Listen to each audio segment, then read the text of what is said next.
Captain Elias Thorne's eyes snapped open 3 seconds before his alarm was supposed to sound. He reached over and killed the buzzer before it could disturb the rest of MSOT 8222. Old habit from his father's infantry days. Wake up quiet. Stay alive longer. The barracks hummed with climate-controlled perfection. 72 degrees, 40% humidity, filtered air that tasted like nothing at all. Through the reinforced windows, Okinawa's tropical dawn was just breaking over the Pacific, but inside their technological cocoon, it might as well have been Nebraska. "Morning, sir." Staff Sergeant Marcus Vandal Valerius was already up, methodically trimming his beard in the mirror with the precision of a Swiss watchmaker. "Morning." Thorne swung his feet onto the polished concrete floor. Around him, the team was stirring with the quiet efficiency of a machine designed for killing. No shouting and no drama, no whistles, just 11 other men who'd been trained to wake up ready for war. Welcome to the Outpost Paradox. Presenting The Glass Jungle. Written by Alex Cross. This is a full-length military thriller. A story of 12 elite Marine raiders equipped with the pinnacle of 21st century technology who find themselves severed from time and dropped into the blood-soaked mud of Guadalcanal, 1942. It is a study of asymmetric warfare, where silicon and sensors meet the old breed and the steel of the Imperial Japanese Army. The age of miracles has ended. The age of grit is about to begin. And now we continue. Outside, Master Sergeant O'Connor was already attacking the pull-up bars, his massive frame moving through perfect repetitions. Top was 43 years old and could still outrun most 20-year-olds, though he bitched about his joints every morning like clockwork. "Heard from regiment yet?" O'Connor asked, dropping from the bar. "Black Start exercise kicks off at 1200 hours. Thorne grabbed the bar and began his own set. 25 perfect pull-ups, each one monitored by sensors woven into his PT shirt. Full communications blackout. Grid down scenario. O'Connor grinned, and it wasn't entirely pleasant. Been a while since these boys operated without their digital security blanket. Should be interesting, Doc Halloway called from where he was checking the team's vitals on his ruggedized tablet. Most of these guys have never navigated with anything older than GPS. Map and compass still work, Doc, Sergeant Andy Sparky, Lung said, looking up from his morning communications check. We're Marines, not software. O'Connor's grin widened.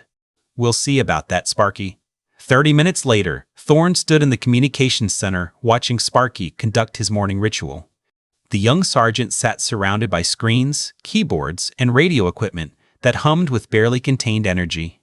It looked like mission control for a moonshot. Morning comms check, Sparky announced, his fingers dancing across multiple keyboards. The primary display showed a map of the Pacific Theater, dotted with green icons representing every American unit within a 1,000-mile radius. Full spectrum diagnostic running. Satellite uplink? Thorne asked. Primary and secondary constellations online. Signal strength 97%. Sparky pulled up another screen showing real-time biometric data from each team member. Blue Force tracker active, drone feeds nominal, weather data streaming live from NOAA. The redundancy was staggering. Triple redundant satellite links, multiple radio frequencies, burst transmission capabilities, mesh networks that could route around damage. The system had been built by paranoid engineers who assumed everything would fail at the worst possible moment. Electronic warfare suite loaded and ready, Sparky continued. Frequency scanners, signal analysis, countermeasures package. We can jam, spoof, intercept, or hack pretty much anything with an electromagnetic signature. Impressive, Thorne said. What happens when it all goes dark? Sparky looked at him like he'd asked what happens when gravity stops working. Can't happen, sir. Too much redundancy. Multiple satellites, fiber optic backups, frequency hopping encryption. Even if half the infrastructure got knocked out, the other half would compensate. Through the window, Thorne could see Click Miller Bohr sighting his sniper rifle the old-fashioned way, with his eyes and a steady hand. No laser rangefinders, no ballistic computers, just muscle memory and experience. Besides, Sparky added, who's going to take it down? Attack the global communication network, and you hurt yourself as much as your enemy. It's like poisoning the air. The logic was sound. The network had become too essential, too distributed, too integrated into the fabric of modern civilization for anyone to risk destroying it. But wars had a way of making the impossible suddenly inevitable. In the armory, Vandal knelt before his disassembled Mark 18 like a monk at prayer. Every tool was arranged in perfect order on his green felt mat, every component gleaming under the fluorescent lights. Daily communion? Thorn asked, settling onto the bench beside him. Twice daily, morning and evening. More if we've been shooting. Vandal's hands moved with surgical precision, inspecting each component for microscopic flaws. My rifle doesn't get sick days. The Mark 18 was 14.5 inches of engineered lethality. Cold hammer-forged barrel, aerospace-grade aluminum receivers, polymer furniture that wouldn't swell in humidity or conduct heat. It was everything his grandfather's M1 Garand hadn't been. Light, quiet, accurate, and utterly dependent on industrial civilization to keep it running. See this? Vandal pointed to an invisible scratch on the bolt face. Brass shaving from yesterday's drill. Your great-grandfather's Garand? Thing was built like a tractor. This is precision incarnate, but precision requires maintenance. He began reassembly, each component sliding home with satisfying clicks.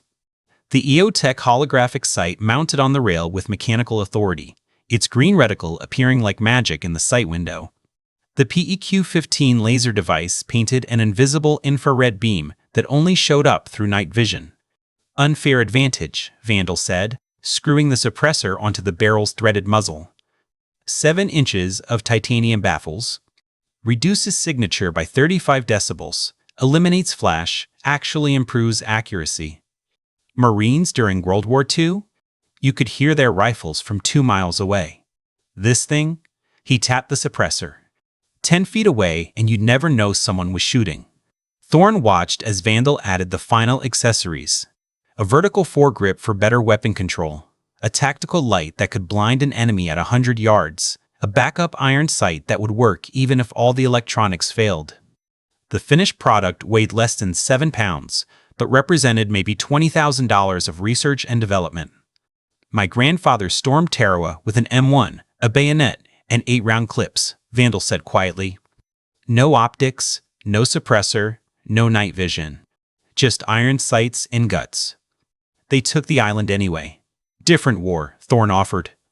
Same enemy. Same jungle. Same rain. Vandal looked at his rifle with something that might have been respect or might have been worry. Question is, if I lost all this tech, could I still do what he did? The question hung in the air like smoke. Neither of them had an answer. The afternoon sun baked Camp Hansen's airfield until the asphalt shimmered with heat mirages. Thorn stood with his team in the shade of a hangar, watching a C-130 taxi into position. The Hercules looked ancient compared to their modern equipment. 4 turboprop engines, a design that dated back to the 1950s. But it worked, and it had been working for 70 years without needing software updates. Gentlemen, Master Sergeant O'Connor announced, today we're jumping clean. HAHO insertion, 25,000 feet, oxygen mandatory. Mission profile is simple. Exit the aircraft over the Philippine Sea, fly 22 miles, and land at the designated coordinates. He pulled up a tablet showing their flight path. The route looked like a perfectly calculated arc, drawn by algorithms that accounted for wind speed, air density, temperature gradients, and a dozen other variables. GPS will track your descent, O'Connor continued. Altimeters will tell you when to flare. Radio check every 1,000 feet. Questions? There were none. They'd done this profile 100 times. The system was foolproof. The Loadmaster helped them into their rigs, MC-6 Ram air parachutes that flew like wings, GPS units that showed their position down to single-meter accuracy, oxygen bottles that would keep them conscious at altitudes where the air was too thin to breathe. Each man carried maybe 40 pounds of technology on top of his basic combat load. Thorn double-checked his gear with the ritualistic precision of a man who knew that attention to detail was the difference between a perfect jump and a closed casket funeral. Oxygen regulator functioning. GPS receiver showing position. Radio clean signal. Altimeter calibrated. Reserve chute packed by a certified rigger who'd signed his life on the packing card. The C-130's turboprops spun up with a sound like controlled thunder. The aircraft vibrated with barely contained power. 4 Allison turboprops producing over 18,000 horsepower, burning fuel at a rate that would horrify any civilian. But fuel was cheap and plentiful, another luxury of modern warfare. They loaded up through the tail ramp, filing into the cargo bay's red-lit interior. The webbing seats were uncomfortable by design. Nobody wanted jumpers getting too relaxed at 25,000 feet. The loadmaster went through his checklist with mechanical efficiency, verifying that every safety was secured, every line properly routed. The engines roared louder as the pilot advanced the throttles. The C-130 lumbered down the runway like an overloaded truck, building speed until the wings generated enough lift to overcome gravity's insistent pull. The wheels left the ground with the gentle bump of a car hitting a speed bump, and they were airborne. Thorne watched Okinawa shrink below them through the small window. The island looked like a detailed map, roads traced in gray, buildings scattered like toys, the ocean surrounding everything in deep blue. The C-130 climbed in wide circles, trading fuel for altitude with the patient efficiency of a machine designed to solve simple problems in simple ways. At 10,000 feet, the loadmaster signaled them to go on oxygen. 12 men reached for their masks simultaneously, a choreographed movement they'd practiced until it was unconscious. The oxygen tasted metallic and sterile, filtered through regulators that ensured each breath contained exactly the right mixture to keep their brains functioning at altitude. The aircraft continued climbing. 15,000 feet, 20,000, 25. The air outside was so thin that unprotected exposure would cause unconsciousness in seconds. Inside their pressurized cocoon, they breathed recycled air and waited for the green light. 2 minutes, the loadmaster called out, his voice crackling through the intercom. Thorne stood up, checking his gear one final time. His GPS showed their position with ridiculous precision: latitude, longitude, altitude, ground speed, all updated in real time thanks to satellites orbiting overhead at 17,000 miles per hour. The system worked so seamlessly that he'd stopped marveling at it years ago. The rear ramp began lowering, revealing a view that never got old. The curve of the Earth visible at the horizon, the sky fading from blue to black, the ocean stretching to infinity. Wind howled through the opening with a sound like the world ending. 30 seconds. They shuffled to the edge of the ramp, 12 men standing in line like parachutists have stood for nearly a century. The technology had changed, but the fundamental act remained the same: step into the void and trust that your equipment would keep you alive. Green light. Thorne ran forward and jumped into 25,000 feet of empty sky. The wind hit him like a physical wall, flipping him momentarily before his training took over, and he spread his arms and legs into the stable position. The slipstream was so loud it drowned out everything else, just wind and the beating of his own heart visible as data on his heads-up display. 3 seconds. 4. 5. His main chute deployed with a solid thump that he felt through his entire skeleton. The canopy blossomed above him, a perfect square of fabric that caught the air and transformed his terminal velocity fall into controlled flight. He looked up to verify it was fully inflated, all cells open, no twists, no damage. The GPS mounted on his chest showed his position relative to the drop zone, 22 miles away. Architect, this is Architect 1, Thorne transmitted on the team frequency. Chute deployed, all systems green. 11 more confirmations came back in sequence. O'Connor had drilled radio discipline into them until it was as automatic as breathing. Always identify yourself. Always keep transmissions brief. Always verify that others heard you. The flight path appeared on his GPS as a glowing line in the sky. Thorne pulled his toggles, steering toward the first waypoint. The ram air canopy responded like a living thing, banking into the turn with grace that seemed impossible for something made of nylon and physics. Below him, the Philippine Sea stretched out in every direction. From 25,000 feet, he could see weather systems forming clouds that looked like cotton from up here, but would be turbulence and violence if you flew through them. The GPS tracked his descent with the precision of a stopwatch, showing his rate of fall, his forward speed, his estimated time to landing. Architect 2, Waypoint 1, O'Connor's voice crackled through the radio. Architect 3, Waypoint 1, Vandal confirmed. One by one, the team called in as they reached the first navigation point. The GPS system ensured they stayed on course, even though they were separated by hundreds of meters of vertical and horizontal distance. Nobody had to guess where they were or where they were going. The satellites overhead did the thinking for them. At 15,000 feet, Thorne's altimeter beeped a warning. Time to prepare for lower altitude flight. He checked his oxygen supply, still plenty for the descent, and verified his landing zone coordinates. The GPS showed him tracking perfectly toward the target. Barring catastrophic equipment failure, he would land within 10 meters of the planned coordinates. The descent continued with the smooth inevitability of a well-executed plan. At 10,000 feet, he could make out individual features on the ground roads, buildings, the distinctive X marking of their landing zone. At 5,000, he could see his teammates' canopies scattered across the sky like seeds from a dandelion. Architect, all elements, Thorne transmitted. Final approach. Radio check. 12 voices came back in sequence, each man confirming that all systems were functioning.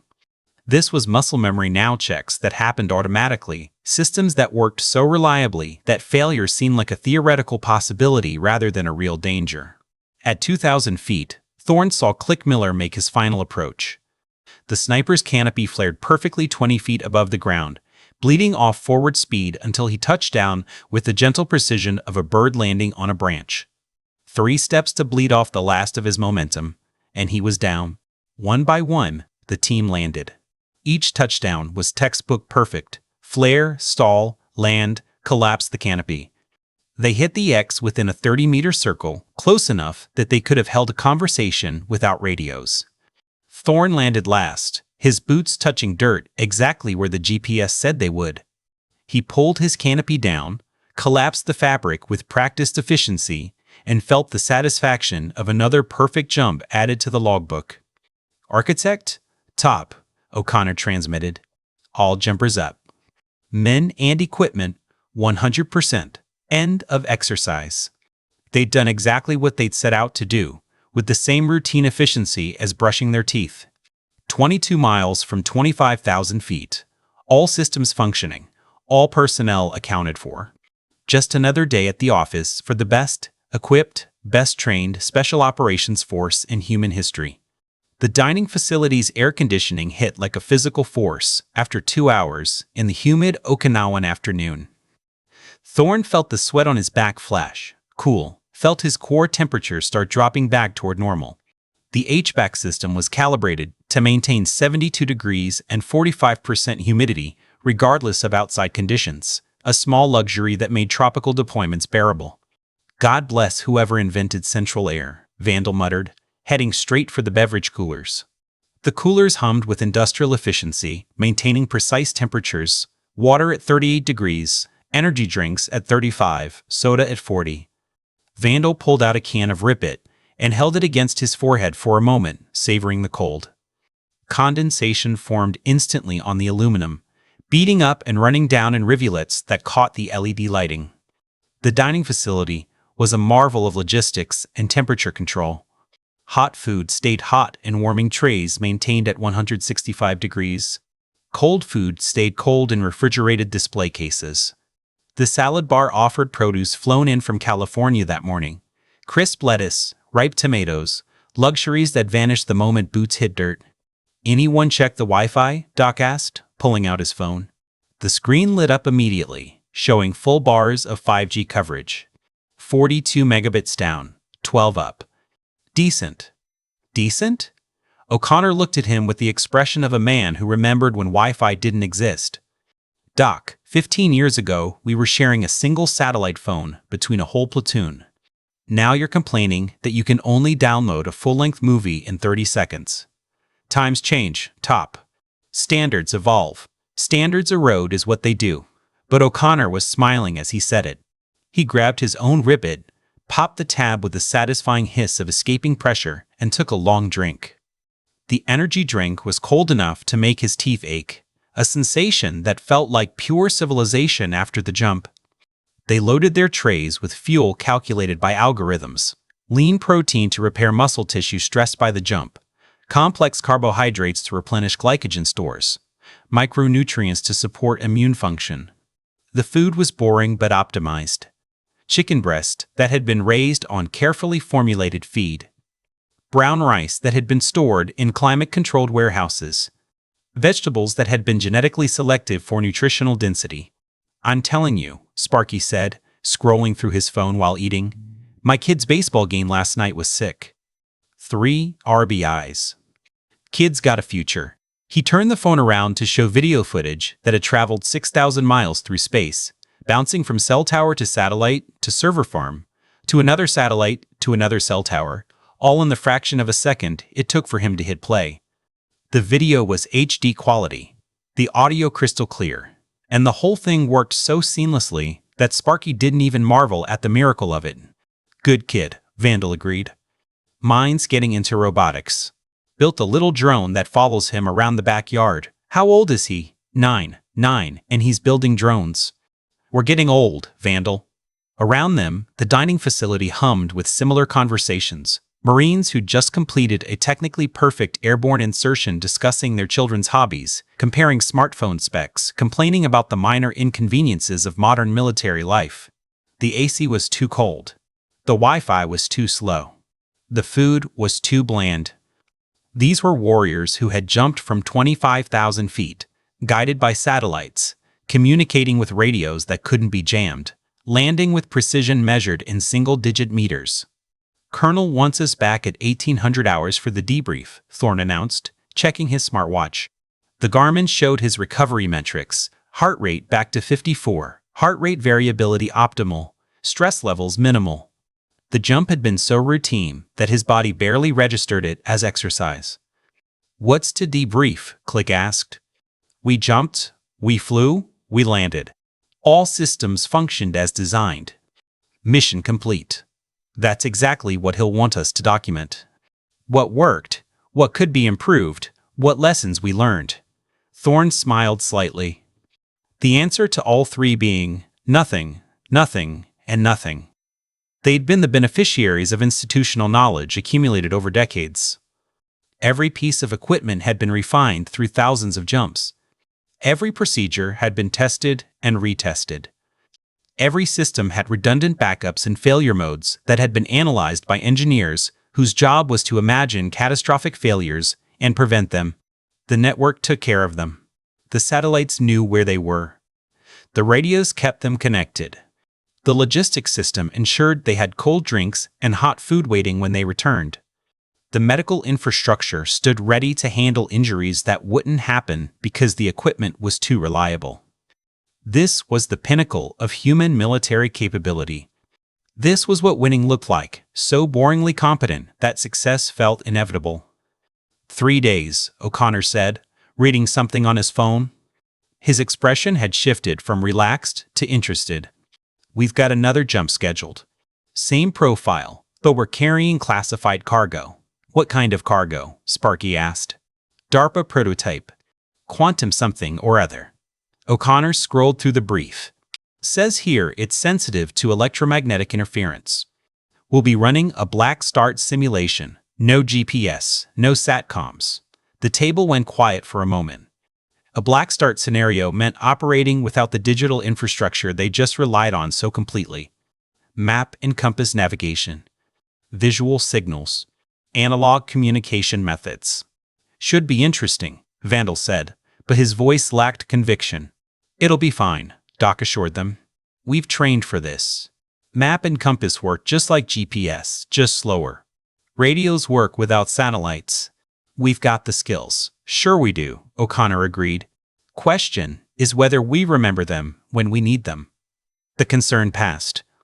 It was hard to worry about theoretical failure when the air conditioning was set to 72 degrees and the chow hall served fresh vegetables flown in from the mainland that morning. Thorne checked his tablet. The schedule for the next 72 hours was populated with green check marks, maintenance cycles, sleep rotations, the Black Start briefing. The logistics of modern warfare were a comforting constant. The network didn't just support them, it swaddled them. They cleared their trays and stepped back out into the Okinawan humidity. Above them, the massive white domes of the SATCOM array turned slowly, tracking geostationary orbits with silent, mechanical precision. Thorne watched them for a second, checking the alignment against his watch. Perfect sync. He put on his sunglasses. The machine was running smooth. It always did. The operations center at Camp Hansen hummed with the quiet efficiency of a machine designed never to sleep. Banks of monitors cast blue light across faces that had seen too many pre-dawn briefings, and the air conditioning fought a losing battle against the heat generated by servers that processed more data in an hour than entire armies had moved in previous wars. Captain Thorne stood before a wall-mounted display showing satellite imagery of the Philippine Sea, his Samsung S23TE mounted on his chest rig, already syncing with the classified network. The device felt warm against his sternum, a technological heartbeat that connected him to every friendly asset within a 1,000-mile radius. "Gentlemen," Colonel Martinez began, his voice carrying the weight of 24 years in uniform, "Operation Black Start is what we call a proof of concept. DARPA wants to know if their new toys work when the lights go out." The briefing slides advanced with military precision. Thorne watched the data flow across multiple screens, weather patterns, electromagnetic readings, atmospheric disturbance reports that painted the sky in colors that shouldn't exist. "The payload," Martinez continued, gesturing to a photograph of a device that looked like a briefcase-sized chunk of crystallized science fiction, "is the Quantum Key Distribution Node, designation QKD7. Think of it as a communications device that can't be hacked, jammed, or intercepted because it operates on principles that Einstein called spooky action at a distance." Staff Sergeant Vandal leaned forward in his chair. "Sir, quantum entanglement. Paired particles maintaining instantaneous connection regardless of distance." His voice carried the matter-of-fact tone of a man who understood the science behind the magic. "Correct." Martinez clicked to the next slide. "Your mission is to transport this device to grid reference Papa Kilo 779er and establish a quantum-encrypted communication link with Kadena Air Base. The catch, and there's always a catch, is that you'll be operating under Black Start conditions." Master Sergeant O'Connor shifted his tobacco to the other cheek. "Meaning, sir, meaning no GPS, no satellite communications, no Blue Force tracker, no digital anything. If it needs a satellite to work, consider it broken for the duration of this exercise." Martinez's smile held no warmth. "DARPA wants to know if modern soldiers can still fight like their grandfathers did, using map and compass and good old-fashioned fieldcraft." The room fell silent except for the whisper of climate control and the distant hum of generators that never stopped running. Thorne studied the weather data streaming across his tablet. Atmospheric pressure readings that fluctuated like a heartbeat. Temperature variations that defied meteorological logic. Electromagnetic anomalies that the meteorologists had labeled within acceptable parameters, with the confidence of people who would be safely on the ground when things went sideways. "Sir," Thorne said, his finger tracing patterns in the data that made his engineering background itch with unease. "These atmospheric readings. The electromagnetic interference levels are approaching the threshold for equipment malfunction." Martinez nodded. "Noted and accepted. The weather weenies say it's a localized phenomenon, some kind of upper atmospheric disturbance that should dissipate within 12 hours. Your window opens at 0800 and closes at 2000. Plenty of margin." Chief Doc Holloway spoke up from the back of the room. "Medical considerations, sir. If we're going full analog, I need to adjust my kit. No digital monitoring, no satellite medical consultation. You'll have what your predecessors had in Korea and Vietnam. Your brain, your hands, and whatever fits in your ruck." Martinez's expression softened slightly. "Doc, these men have survived worse than a day without their electronic security blankets." But as Thorne stared at the weather data, watching electromagnetic readings pulse like a digital fever, he wondered if that was entirely true. The radars of MSOT 8222 were integrated with their technology in ways that previous generations of soldiers had never been. Their night vision didn't just help them see in the dark, it was how they saw in the dark. Their communications didn't just connect them to command. They were their connection to command. One more thing, Martinez added, advancing to the final slide. The QKD-7 is sensitive to electromagnetic interference. If you experience any anomalous readings during transport, you are authorized to abort the mission and return to base immediately. The slide displayed a map of the drop zone, a small clearing in dense jungle that looked unremarkable except for its coordinates. But surrounding it, in concentric circles of increasing electromagnetic activity, were readings that made Thorne's stomach tighten. "Questions?" Martinez asked. Sergeant Sparky raised his hand. "Sir, if we're operating under black start conditions, how do we maintain situational awareness? My Black Hornet uses GPS for navigation. My communication array needs satellite uplink. You adapt, Sergeant. Use Dead Reckoning. Use Celestial Navigation. Use the skills they taught you at the Q course before you became dependent on silicon and satellites." But even as Martinez spoke with confidence, Thorne noticed the colonel's own tablet never stopped updating with real-time data feeds. Easy to talk about going analog when you were staying digital. The briefing ended with handshakes and good luck wishes that felt more like benedictions. As the team filed out into the pre-dawn humidity of Okinawa, Thorne caught Martinez by the arm. "Colonel, those electromagnetic readings. Have we ever seen anything like this before?" Martinez studied his face for a long moment. "Captain, in 24 years, I've learned that nature doesn't care about our operational timelines. The mission window is 12 hours. The phenomenon is forecast to dissipate in 8. You have margin." But margin, Thorne knew, was what disappeared first when plans met reality. The hangar at 0630 hours was a cathedral of controlled chaos. MSOT 8222 moved through their pre-jump ritual with the precision of a Swiss watch, each man following procedures that had been refined through countless jumps and occasional disasters. Staff Sergeant Vandal knelt beside his Mark 18, his hands moving with the reverence of a priest preparing communion. The rifle had been broken down to its component parts and laid out on a clean white cloth like surgical instruments. He examined each piece under an LED work light, searching for invisible flaws that could mean the difference between life and death at 300 meters. "Bolt carrier group," he murmured to himself, rotating the piece in the light. "No carbon buildup. Extractor spring tension optimal." His fingers moved to the barrel extension.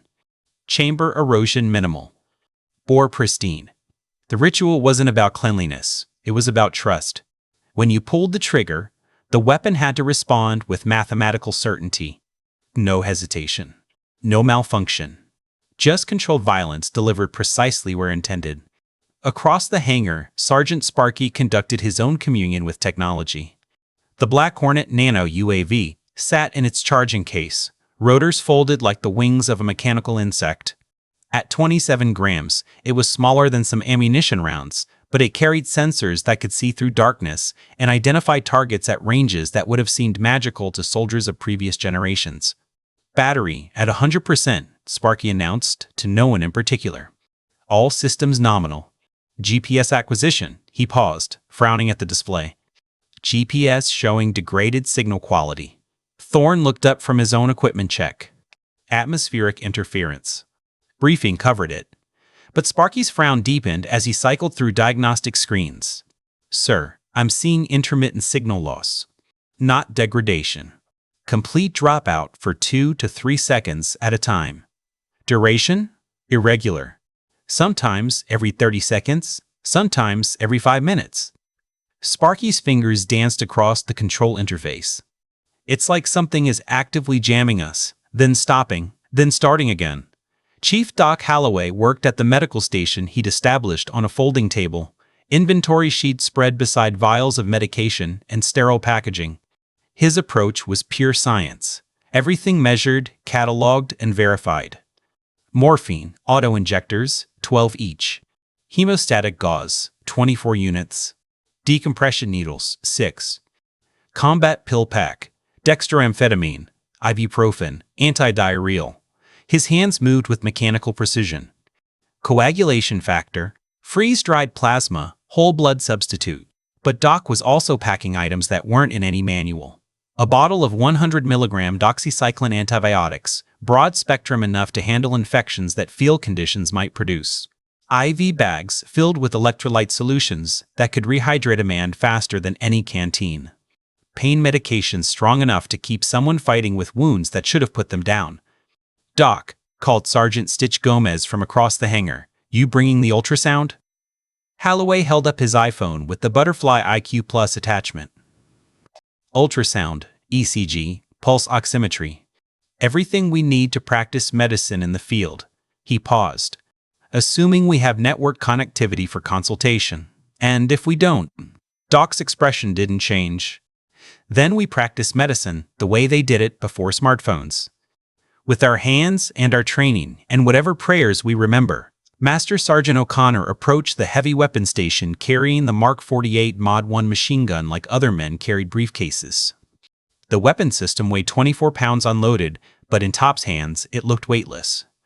He'd been carrying machine guns for 15 years, and his shoulders had developed the particular slope of a man who'd made peace with that burden. "Machine guns don't care about GPS," O'Connor said, racking the bolt with a sound like a shotgun being loaded. "Point. Shoot. Reload. Repeat." But even as he spoke, Thorne noticed Top's M1450 binoculars sitting on the bench. $4,000 of German engineering that could range targets with laser precision, calculate ballistic corrections, and transmit target coordinates directly to artillery units. The binoculars needed satellite data to function properly. Without satellites, O'Connor would be ranging targets the old-fashioned way. With his eyes. With his experience. With methods that had worked in wars before computers existed. Sergeant Andy Click. Miller stood at the far end of the hangar, methodically loading .300 Winchester Magnum cartridges into magazines for his Mark 20 SSR sniper rifle. Each round was hand-selected, weighed to ensure consistency, and seated with precision that would have impressed a Swiss watchmaker. "Barrel temperature affects point of impact," Click said to no one in particular, his voice carrying the flat affect of a man who thought in logarithms. "First round from a cold barrel hits .7 mils high at 800 meters. By the 10th round, thermal expansion shifts at .3 mils left." He looked up at Thorne. "Sir, if my Wilcox RAP tar goes down, I lose my ballistic computer. I'll have to calculate drops and leads manually. Can you do that?" Click pulled out a small notebook from his breast pocket. The cover was water-stained and worn. Inside were pages of handwritten data distances, wind speeds, elevation angles, all recorded in meticulous script that predated any computer program. "My grandfather kept a book like this in Korea. He called it his dope book. Data on previous engagements." Click's finger traced the entries. Every shot he ever made, conditions recorded. He didn't have a laser rangefinder or a ballistic calculator. He had this notebook in his brain. And it worked. He came home. Sergeant Sparky stood before a wall of radio equipment that would have made a 1940s signals officer weep with envy. ANPRC 163 software-defined radios that could change frequencies 1,000 times per second. Mesh network nodes that created self-healing communication webs. Burst transmission systems that could send compressed messages in microsecond pulses. "Sir, if we lose satellite uplink, my entire comm array goes simplex. We'll be talking like Vietnam-era grunts on single-frequency FM." "Vandal did 3 tours without a mesh network," Thorne reminded him. He managed. "Yes, sir. But Vandal also didn't have enemies with signal intercept capabilities. In simplex mode, we're broadcasting our position every time we key the mic." The concern was valid. Modern communications had been designed around the assumption of unlimited bandwidth and unbreakable encryption. Strip away the satellites, and suddenly radio discipline mattered again. Sergeant Thomas Stitch. Gomez worked beside Doc, inventorying the medical supplies with the thoroughness of a man who knew that battlefield medicine was 90% logistics. 20 units of quick-clot combat gauze. Stitch read from his checklist. 12 tourniquets, CAT, and SAM-XT variants. 6 nasopharyngeal airways. 4 chest seals. He looked at Doc. "Chief, what's the plan if we can't Kazovac someone?" Doc's expression didn't change, but his hands paused for a fraction of a second. "We stabilize them, pack them, and carry them. Just like Korea. Just like World War II. Just like every war before helicopters. And, if we can't carry them, then we make them comfortable and hope the mission ends before their time does." The words hung in the air like a funeral prayer. In modern warfare, survival rates for wounded personnel exceeded 90%. But that statistic assumed rapid evacuation, surgical teams standing by, and medical technology that could keep someone alive through injuries that would have been fatal in previous generations. Strip away the helicopters and the hospitals, and suddenly, battlefield medicine reverted to triage and morphine. Sergeant Havoc. Hayes worked at the demolition station, arranging blocks of C4 explosive with the care of a man who understood that chemistry didn't care about your intentions. Next to the explosives sat det cord, blasting caps, and time fuses that looked like they belonged in a museum. M67 time fuse, Havoc said, holding up a coil of green cord. Burns at 40 seconds per foot. No batteries required. No electronics to fail. Just chemistry and physics. He looked at the digital detonators sitting unused on the bench. These beauties can be programmed down to the millisecond. But if the electronics fry, they become very expensive paperweights. "So you're bringing the old stuff?" "I'm bringing both. Because the mission that goes perfectly according to plan exists only in PowerPoint presentations." Across the hangar, Corporal Jackson Prophet Foster worked on his equipment with the methodical precision of a man who believed in the religion of preventive maintenance. His M4 carbine was disassembled on a green mat, each component cleaned and inspected with intensity that bordered on obsessive. "Prophet, you good?" Thorne asked. "Always, sir. Just making sure that when I pull the trigger, something dies that isn't me." His fingers moved across the bolt carrier group, feeling for imperfections too small to see. "This weapon system has an MTBF mean time between failures of about 7,000 rounds. But that's a statistical average. The individual rifle doesn't care about statistics. It cares about whether you cleaned it." Sergeant Gomez approached with the final equipment roster. "Sir, accountability complete. All personnel and equipment present and accounted for. We are amber on comms redundancy due to the GPS degradation, but green on everything else. Amber. The military's way of saying good enough to proceed, but not good enough to feel confident. Weapons check," Thorne ordered. 12 men simultaneously cleared their rifles with mechanical precision. Magazines out. Chambers empty.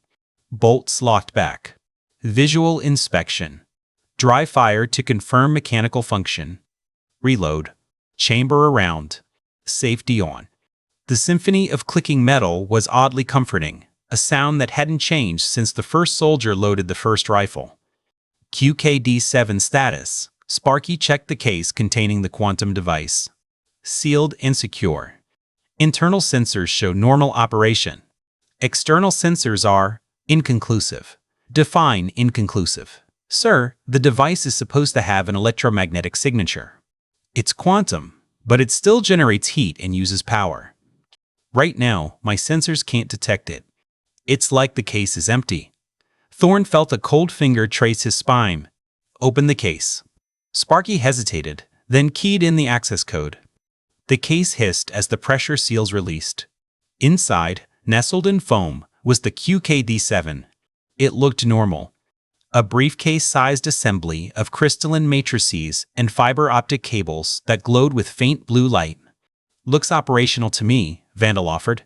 But Thorne couldn't shake the feeling that something was fundamentally wrong. The quantum device wasn't just shielded from electromagnetic interference. It was invisible to their sensors, as if it existed in a space that their technology couldn't perceive. "Seal it up. We transport as planned." Master Sergeant O'Connor gathered the team for final brief. "Listen up. Weather window opens in 30 minutes. We have a 12-hour operational envelope. C-130 will put us over the drop zone at Angels 25. HAHO profile, 22-mile glide, wheels down at Papa Kilo 779er. He pulled up the map on his tablet, showing the route overlaid on satellite imagery. Terrain is primary jungle. Double canopy with emergent hardwoods reaching 150 feet. Ground is a mix of volcanic soil and coral limestone. Expect poor drainage and thick undergrowth. Threats? None anticipated. This is a training range that hasn't been used since the 1990s. No hostiles, no civilians, no infrastructure. The only thing trying to kill us is the weather and our own equipment malfunctions. Rally point: if we get scattered on landing, rally at the primary DZ. If that's compromised, secondary rally is 5 clicks north at grid November, Papa 448. Tertiary is the beach at coordinates marked on your maps. O'Connor's finger traced the routes on the map. Remember, gentlemen, in a black start scenario, we rely on fundamentals. Pace count. Dead reckoning. Terrain association. The skills your instructors beat into your heads when you were still trying to figure out which end of the rifle the bullets came from. The team chuckled, but the humor was thin. One more thing, O'Connor added. Colonel Martinez authorized mission abort if we experience catastrophic equipment failure. But abort means we pack up the quantum device and hump 22 miles to the extraction point on foot. In jungle. In full kit. In this heat. He let that sink in. So let's make sure our equipment doesn't fail catastrophically. The C-130's engine spun up with the deep, thrumming roar of turboprops that could be heard for miles. The crew chief directed them up the ramp with hand signals that were universal among loadmasters. Move faster, spread out, sit down, shut up. The cargo bay smelled like JP-8 fuel, hydraulic fluid, and decades of accumulated grime that no amount of cleaning could remove. It was the smell of military aviation, unchanged since the first Hercules flew in 1954. Thorne strapped into the webbing seats and felt the aircraft begin to taxi. Through the small porthole window, he watched Camp Hansen slide past rows of barracks, motor pools full of vehicles, the communications array with its satellite dishes pointed at orbits overhead. All of it connected. All of it dependent on infrastructure that stretched across continents and into space. The C-130 lifted off with the gentle inevitability of a freight train leaving the station. Okinawa fell away below them, a green island surrounded by blue ocean, dotted with the white trails of ships that never stopped moving. At 10,000 feet, they went on oxygen. At 15, the temperature dropped below freezing. At 20, the view out the window showed the curve of the Earth, the Pacific stretching to infinity in all directions. At 25,000 feet, the loadmaster gave them the 2-minute warning. Thorne stood, checking his gear one final time. His GPS showed their position with absurd precision. Latitude, longitude, altitude, ground speed. The quantum device was secured to his chest in a hardened case. His team was green across the board. Everything was perfect. Everything was optimal. Everything worked exactly as designed. The rear ramp began to lower, revealing a sky that looked wrong. The sun was up, but the light had a quality that Thorne had never seen before. It was too bright in some wavelengths, too dim in others, as if the atmosphere itself was filtering colors that shouldn't be filtered. And in the distance, maybe 100 miles away, he saw them. Clouds, but not normal clouds. These were towering thunderheads that reached into the stratosphere, their tops flattened by winds at altitudes where the air was too thin to sustain normal weather. Lightning flickered inside them, not the brief flash of normal strikes, but sustained discharges that looked like rivers of electricity flowing through the clouds. "Sir," Sparky said quietly, "my weather radar is showing nothing. Those storms are invisible to our sensors." The loadmaster gave them the 30-second warning. Thorne looked at his team. 12 men, carrying maybe 200 pounds of equipment each, preparing to jump into empty sky and glide 22 miles to a landing zone none of them had ever seen. This was what they trained for. This was what billions of dollars of research and development had prepared them to do. But as Thorne watched those impossible clouds flickering with lightning that his instruments couldn't detect, he felt something he hadn't felt since his first combat jump. Fear. Not of the jump. Not of the mission. fear of the unknown. The loadmaster pointed at the green light. "Here's Willie." "Go. Go." Thorn ran forward and jumped into 25,000 feet of empty sky, trailing equipment and uncertainty in his wake. The wind hit him like a physical wall, spinning him momentarily before his training took over, and he spread his limbs into the stable position. His main chute deployed with a solid thump, and suddenly he was flying instead of falling. His GPS showed the glide path as a glowing line in the sky. 22 miles to the drop zone. Estimated time of arrival, 38 minutes. Wind speed varying between 15 and 22 knots, gusting to 30. Air temperature -27 Celsius. Behind him, 11 more canopies blossomed against the sky. 11 more voices confirmed deployment on the radio. Architect, this is Havoc. 2. Chute deployed, all systems green. Havoc. 3. Good chute. Havoc 4. Confirming deployment. The responses came in sequence, textbook perfect, exactly as they'd done 100 times before. Thorn pulled his toggles, steering toward the first waypoint. The ram air canopy responded like a living thing, banking smoothly into the turn. Below him, the ocean was a textured blue that stretched to the horizon. For 10 minutes, everything was perfect. Then Sparky's voice came through the radio, tight with concern. "Sir, my GPS just cycled through 6 different position fixes. I'm showing coordinates that are impossible." "Define impossible." "Sir, one of the fixes put me over mainland China. Another showed me in the middle of the Indian Ocean." "My GPS is hallucinating." Thorn checked his own GPS. The display flickered, numbers cascading across the screen in patterns that made no sense. His position jumped from the Philippine Sea to somewhere over Australia, then back, then to coordinates that placed him in low Earth orbit. "All stations. This is Architect. GPS is unreliable. Switch to visual navigation. Use your compass and altimeter. Watch your intervals." But even as he gave the order, Thorn realized the problem was bigger than navigation. The electromagnetic storm they'd been briefed about wasn't a localized phenomenon. It was surrounding them, invisible to their instruments, disrupting satellite signals that should have been unbreakable. At 15,000 feet, the temperature began to rise. Not gradually, like normal descent through atmospheric layers, but suddenly, a 10-degree jump in 30 seconds that made no meteorological sense. "Sir," Doc called out, "my biometrics are spiking.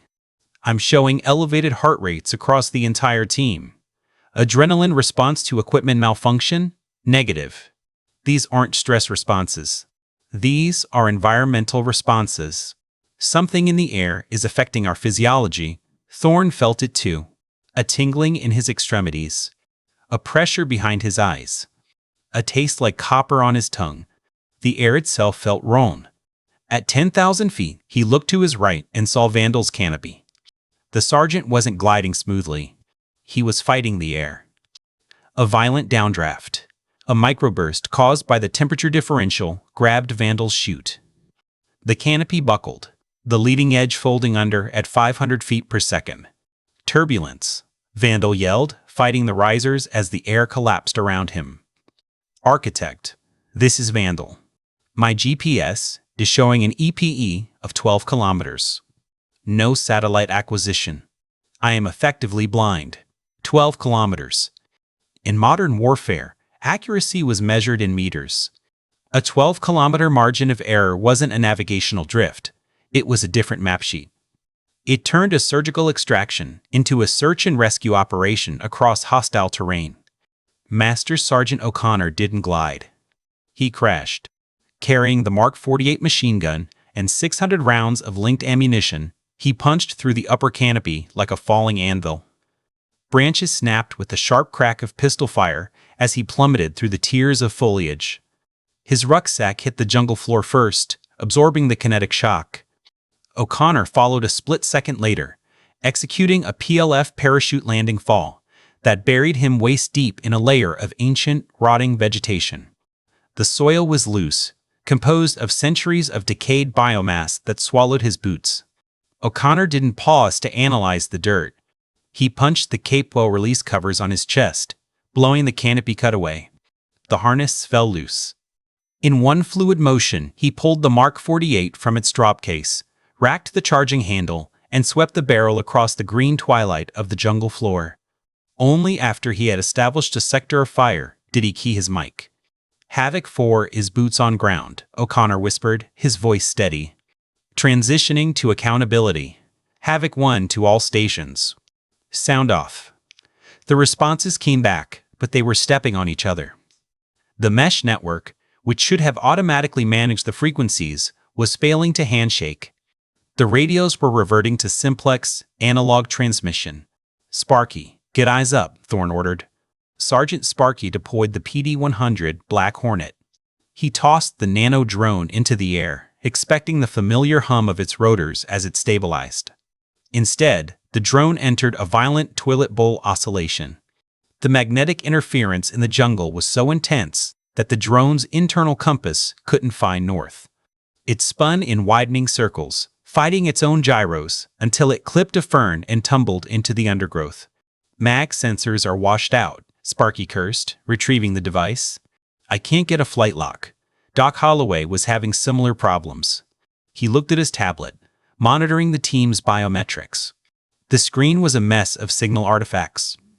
The ECGs were jagged, spiking with interference that mimicked cardiac arrest every time a bolt of static discharged in the atmosphere. The sensors weren't reading them in, they were reading the storm. But the most chilling data came from the spectrum analyzer on the software-defined radio. Thorne looked at the display. In a modern war zone, this screen would be a solid wall of color, cellular bands, Wi-Fi, commercial radio, encrypted comms. A digital cacophony. Here, the screen was black. The noise floor was zero. The entire electromagnetic spectrum was empty. The civilized world had simply ceased to exist. Then, a single, thin line appeared in the high-frequency band. Dit-dit-dit-da-da, da-da.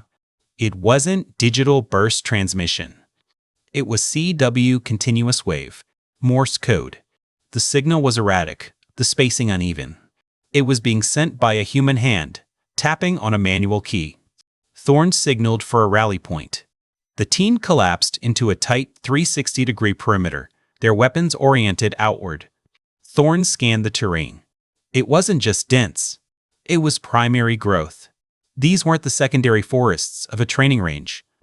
These were ancient hardwoods, massive dipterocarps with buttress roots that rose 10 feet from the ground, forming natural walls of wood that were thick enough to stop small arms fire. The canopy was so complete that the jungle floor was trapped in a perpetual twilight. The sound was overwhelming. Cicadas buzzed with the intensity of a power saw, and the canopy shrieked with animal calls. But the electromagnetic spectrum was dead silent. Thorne checked his spectrum analyzer. In 2026, even the most remote island usually washed over with the hum of civilization. The faint background static of distant shipping radars, satellite downlinks, and scattered AM radio waves. Here, the noise floor was absolute zero. The only spike on the screen was the atmospheric static of the storm. Boss, Sergeant Click Miller shifted his position, sliding his Mark 20 SSR over a massive root. I've got bad news. He tapped the Wilcox RAP-TAR module mounted on his scope. Ballistic computer is dead. It can't get an atmospheric density reading, and the GPS is fried. I can't generate an automated firing solution. Can you shoot? Thorne asked. Miller reached into his sleeve pocket and pulled out a small, weatherproof notebook. His dope book. Data on previous engagements. I have to range with the MSOTs and do the math in my head, Miller said, flipping the notebook to the page for sea level/high humidity. It'll take me 3 seconds longer to break the shot, but I'll hit it. He tapped his temple. Software is down. Hardware is fine. Thorne stared at his Samsung S23 Tactical. The device was a brick. The status bar at the top was a desolate row of gray icons. No service. No GPS. No SATCOM. He didn't waste time toggling airplane mode. He looked at O'Connor. Top. Give me a Site-3P on the ATOC. O'Connor was crouching by a massive buttress root, tapping furiously on his chest-mounted display. The map cache is loading, so I have the terrain data from the mission file, O'Connor said, his voice tight. but I have zero situational awareness. No Blue Force tracker, no drone feeds. According to this thing, we are the only people on the planet. Thorne turned to Sergeant Leung. Sparky. Diagnosis. Leung was already deep in the menu of his PRC-163, his face illuminated by the pale green backlight. It's not just the signal, boss. It's the crypto. Leung turned the radio so Thorne could see the display. I'm trying to load the ComSec keys for the satellite uplink. But every time I try to handshake, I get a TOD earwar. Time of day? Affirmative, Leung said. These radios rely on GPS atomic clocks to synchronize the frequency hopping. If the time is off by more than 4 seconds, the crypto fails. Leung gestured helplessly at the jungle. The radio thinks our internal clock is drifting. It thinks we're out of sync with the constellation. I've tried to manually force a time update, but I can't find a reference signal to lock onto. Thorne frowned. A time-of-day error usually meant the crypto fill was bad or the GPS receiver was fried. Either way, the result was the same. We're dark, Thorne said, making the command decision. Forget the satellites. We go analog. Compass and pace count. The implications hung heavy. Satellites didn't simply vanish. The GPS constellation was a redundant mesh of 31 U.S. birds, backed by European Galileo and Russian GLONASS systems. Losing one was a glitch. Losing all of them across all bands implied a massive event. A solar flare, a nuclear detonation in the upper atmosphere, or the most sophisticated electronic warfare umbrella in history. Run a full spectrum sweep, Thorne ordered. Start at the noise floor. HF, VHF, UHF. I want to know if anyone is transmitting anywhere. While Leung worked the dial, Thorne scanned his team. They were holding the perimeter, but he could see the tech withdrawal. Miller kept glancing at his wrist, expecting weather data that wasn't there. Doc Holloway was tapping a dead tablet. They were digital age warriors, suddenly stripped down to analog instincts. Contact, Sparky whispered, holding up a hand. I've got voice traffic. Low-band VHF. Let me hear it. Sparky pulled his earpiece out. Through the hiss of static, a voice cut through. It was rapid, staccato, and aggressive. Language? Thorne asked. Japanese, Sparky said immediately. Same dialect we hear every day back at Kadena. It sounds like military procedure. Grid coordinates. Call signs. Thorne frowned. The Japan Self-Defense Forces, JSDF, were allies. If they were operating in this sector, they would be on the encrypted Link 116 network, not shouting over open air. Signal analysis? That's the weird part, boss. Sparky pointed at the waterfall display on his radio. Look at the waveform. It's amplitude modulation, AM. Thorne stared at the screen. Modern tactical comms used FM or digital sidebands. AM was noisy, inefficient, and obsolete. Nobody used AM for tactical voice traffic anymore. Distance? Strong ground wave, Sparky said. Maybe 5, 10 clicks northeast. But they are broadcasting in the clear. Totally unencrypted. Japanese traffic. Unencrypted. Using obsolete modulation, Thorne summarized. It didn't make tactical sense. Either they're amateurs, Thorne said, or they're arrogant enough to not care who's listening. Thorne processed this. Japanese communications. Complete satellite blackout. The most logical explanation was asymmetric threat. They had drifted into waters controlled by a separatist group or a pirate cartel using surplus equipment. In this part of the world, weapons never really disappeared. They just changed hands. Vandal, he signaled. Side tree. Valerius waved him forward, his Mark 18 held low. Sir, I've got a defensive position. 200 meters northeast. It's professional work. Define professional. Disciplined camouflage. Integrated overhead cover. Interlocking fields of fire. Whoever built this didn't learn it from YouTube. They learned it at an infantry school. They moved through the vegetation. It was a suffocating wall of green rattan vines thick as suspension cables and giant ferns that blocked sightlines at 3 meters. The air was heavy, smelling of wet rot and ozone. Doc Holloway swatted his neck, examining a crushed insect on his glove. Sir, the biological profile is wrong for the target sector. These aren't garden-variety mosquitoes. This is Anopheles, primary malaria vector. This is a deep canopy tropical ecosystem, not a coastal scrub zone. Thorne ignored the biology lesson. He was looking at the ground. Valerius pointed to a slight rise in the earth. To the untrained eye, it was just a pile of leaves. Spider hole, Valerius whispered. He carefully lifted a woven mat of palm fronds. Underneath was a perfectly dug fighting position. Look at the walls, Valerius noted. Reinforced with bamboo cribbing to prevent collapse in the rain. Grenades sump in the floor. Angled firing ports for grazing fire. How old? Fresh, Valerius said. The bamboo hasn't browned yet. Cut within 48 hours. He reached into his dump pouch and handed Thorne a brass shell casing.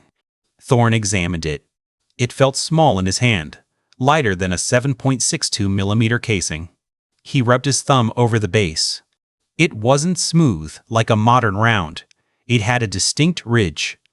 Semi-rimmed, Thorne noted. That's obsolete. It's 6.5 millimeter Japanese, Valerius said. We covered these in the unconventional warfare course. The Type 38 is still popular with insurgents in Mindanao because it has no flash and low recoil. He pointed his gloved finger at the base of the cartridge. See that stamp?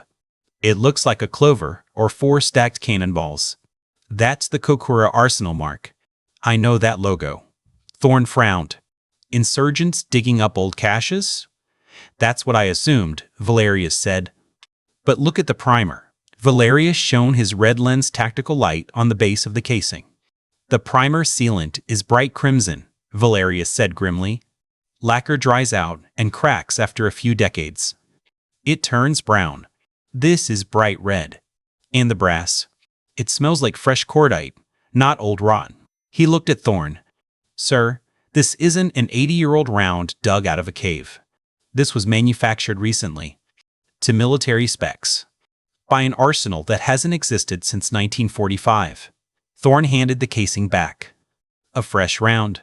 A fresh hole. And a disciplined enemy. Stay sharp, Thorne ordered, his voice tight. We are not alone. Sir, Doc Holloway called from the perimeter. I need you to see this. Holloway was kneeling beside a fast-running stream, holding a small pen-sized device, a digital TDS meter. I was testing the water source before we fill the canteens, Holloway said. Usually, surface water in this region reads anywhere from 150 to 300 parts per million. You know sediment, dissolved minerals, agricultural runoff from the rice paddies. He dipped the probe back into the stream. The digital display settled instantly, 008 ppm. Thorne looked at the number. 8, that's effectively distilled, Holloway said, tapping the device. Actually, it's cleaner than the rain. Usually, the rain out here picks up sulfur, smoke, and dust from the atmosphere before it even hits the ground. To get a reading this low, you usually need a reverse osmosis filter. Holloway dipped a pH strip into the water. It turned a perfect, neutral green. pH is 7.0. Dead neutral, Holloway said. No acid rain. No industrial acidification. He looked up at Thorne. Sir, you don't find water this soft in the Pacific Rim anymore. The background pollution usually spikes the conductivity, even in the middle of nowhere. This water is chemically pristine. Thorne looked at the stream. It was crystal clear, rushing over smooth stones. It's safe to drink? Biologically, yes, Holloway replied. I can't detect any coliform bacteria. No parasites. But sir, the profile is wrong. In 2026, there isn't such a thing as pristine groundwater in the Western Pacific.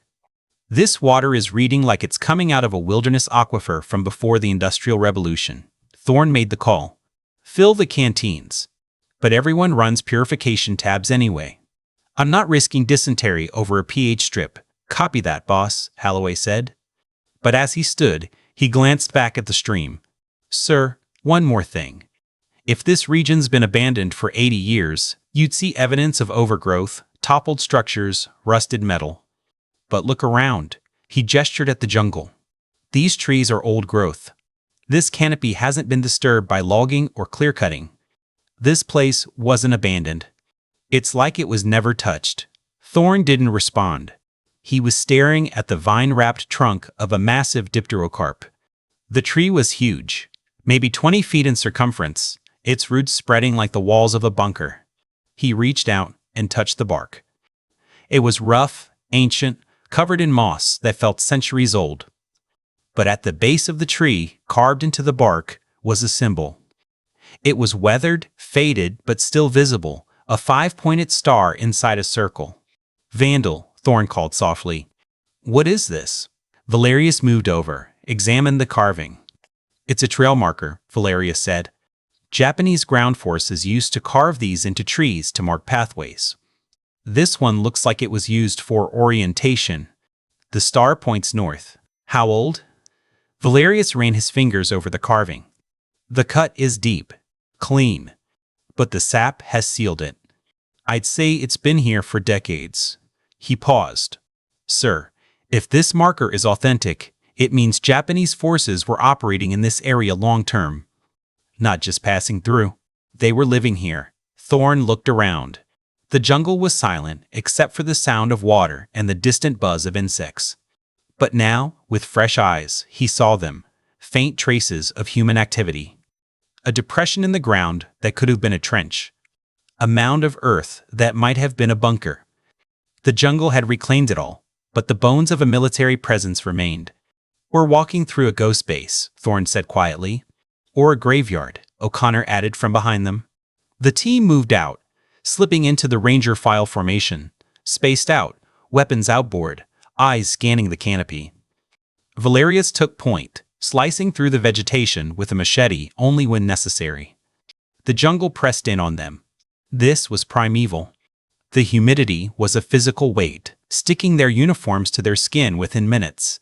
After 20 minutes, Valerius froze. He slowly raised a closed fist. "It's easy." The team melted into the vegetation. Valerius signaled, "Visual. Front. 100 meters." Thorn moved up, placing his feet carefully to avoid snapping dry twigs. He eased in beside Valerius. 12 o'clock, Valerius whispered, barely audible. "Clearing. Movement." Thorn raised his loopholed LTO tracker. He didn't use the thermal mode. The ambient heat of the jungle would wash it out. He saw them. There were 8 men moving across a natural break in the trees. "Count is 8, Thorn whispered. "Standard infantry patrol interval." At first glance, they looked like any other local threat group. They were slight of build, wiry, moving with the heat. No body armor, no helmets, no high-tech comms gear. But as Thorn adjusted the focus, the details started to itch at his brain. Insurgents usually wore a mishmash of gear. These men were uniform. They all wore the same faded, mustard yellow shirts and trousers. They all wore soft caps with cloth flaps hanging down the back of their necks. And their footwear was wrong. They were wearing split-toed canvas shoes with rubber soles. "Check their feet," Thorn whispered. "Tabi boots. And look at their calves." "Leg wraps," Valerius noted. "Puttees. Nobody wears those anymore." Then there were the weapons. These men were carrying rifles that looked almost comically long. They were bolt-action, with wood stocks that ran the full length of the barrel. And fixed to the end of every rifle was a bayonet, a 16-inch blade that glinted dully. "Who patrols with bayonets fixed?" Valerius breathed. "Someone who can't rely on fire superiority," Thorn said. He watched them move. They were moving to close distance. It was a doctrine built around the limitations of a 5-round bolt-action rifle. "Sparky," Thorn whispered. "Is the signal strength still climbing?" "Affirmative," Lung replied. "Multiple emitters. The chatter is constant now. It sounds like a coordinated sweep." Thorn made the call. They couldn't walk blindly into a battalion-strength element. "Hold up," Thorn signaled. "Hasty OP. Vandal, Miller, get eyes on that ridge. I want a PID and a head count before we move another inch." The team melted into the vegetation. Suddenly, Sparky stiffened. He grabbed Thorn's shoulder, his eyes wide. "Sir," he hissed. "I've got clear voice. Unencrypted. Signal strength, 5 by 5. Translate, Thorn ordered. Sparky listened, his brow furrowed. It's a report to their command post, Sparky whispered, translating in real time. Patrol leader reports contact with fresh sign, Sector 4, near the riverbed. Thorn felt a chill. They had crossed a stream 20 minutes ago. They're tracking us? Traffic is spiking, Sparky reported, his voice tight. I'm counting 20 distinct voices across 3 channels now. It's not just a patrol anymore. They're establishing phase lines. They're talking about us, Sparky said, his finger tracing the signal spikes. They're calling out terrain features, the Razorback Ridge, the Dry Creek bed. They know exactly where we are. Thorn looked at the ridgeline. They were blind. I need eyes on target, Thorn decided. Launch the bird. Sparky reached into his chest rig and pulled out the Black Hornet nano-drone. Mag interference is still spiking, Sparky warned. Compass is spinning. I can't use GPS hold. Can you fly it? I can put it in ATTI mode, Sparky said. It'll be twitchy, but I can fly it. Do it. Sparky tossed the mechanical dragonfly into the air. The tiny rotors buzzed. The drone dipped violently, the magnetic anomaly pulling at it, but Sparky corrected instantly. Video link is stable, Sparky said. Moving to target. Thorn watched the tablet screen mounted on Sparky's chest. The camera feed skimmed over the fern canopy. Got him, Sparky said. On the screen, the enemy was revealed. It wasn't a patrol. It was a company-sized element. Dozens of mustard-yellow figures were moving through the trees in a skirmish line. They were moving with bayonets fixed, sweeping the jungle floor with methodical precision. Zoom in, Thorn said. The camera punched in. Thorn listed the gear. In the center of the formation, a man walked with a pistol in one hand and a drawn sword, a gunto in the other. That's a katana, Sparky breathed. Who brings a sword to a gunfight in 2026? Thorn watched the officer raise the blade. Sunlight glinted off the steel bright, polished, and terrifyingly real. Someone who intends to use it, Thorn said. Top O'Connor slid over. Movement pattern is textbook, O'Connor muttered. They're using the draw. Staying off the skyline. Using terrain masking to avoid silhouette. Do they see the bird? Thorn asked. Negative, Sparky said. They aren't looking up. They're looking down. Scanning for tripwires and tracks. The implications crystallized in Thorn's mind. Professional military bearing. Disciplined formation. But they were blind to the air. Set up for a hasty ambush, Thorn signaled. L-shaped formation. Vandal, take the long axis. Top, you're with me on the short axis. I want to ID these guys before we decide to kill them. The raiders melted into the vegetation. They moved like smoke. In the distance, the enemy column approached. They weren't clumsy, but they were heavy. The sound of leather creaking, canteens rattling against wooden stocks, and the rhythmic thud of heavy boots. Visual, Vandal whispered. I've got movement. 11 o'clock. Range 50. Through his thermal optic, Thorn saw the heat signatures emerge from the mahogany stand. The lead scout moved carefully. But the thermal profile was wrong. These weapons were long, thin lines of heat, and there was a cold spike at the end of every barrel. Sparky, Thorn whispered. Kill the thermal. Give me color. Switching to EO, Sparky replied. On the tablet screen, the white-hot ghosts resolved into high-definition reality. The breath hissed out of Thorn's teeth. What the hell? The approaching soldiers weren't wearing digital camo. They were wearing mustard yellow cotton. They had cloth flaps, havelocks hanging from the back of their soft caps. They wore canvas webbing crossed over their chests. And the faces. They were gaunt, hardened. These weren't weekend warriors. These were men who had been living, fighting, and starving in the jungle. Vandal, Thorn whispered, his voice tight. Are you seeing this? I see it, boss, Vandal replied, his voice cracking with confusion. Type 99, Arisakas. But look at the machining. Vandal zoomed his own optic. Rough stock. Wooden butt plate. No anti-aircraft wings on the sights. Vandal listed the features. That's a last-ditch model. That rifle was made when they were running out of steel. Meaning?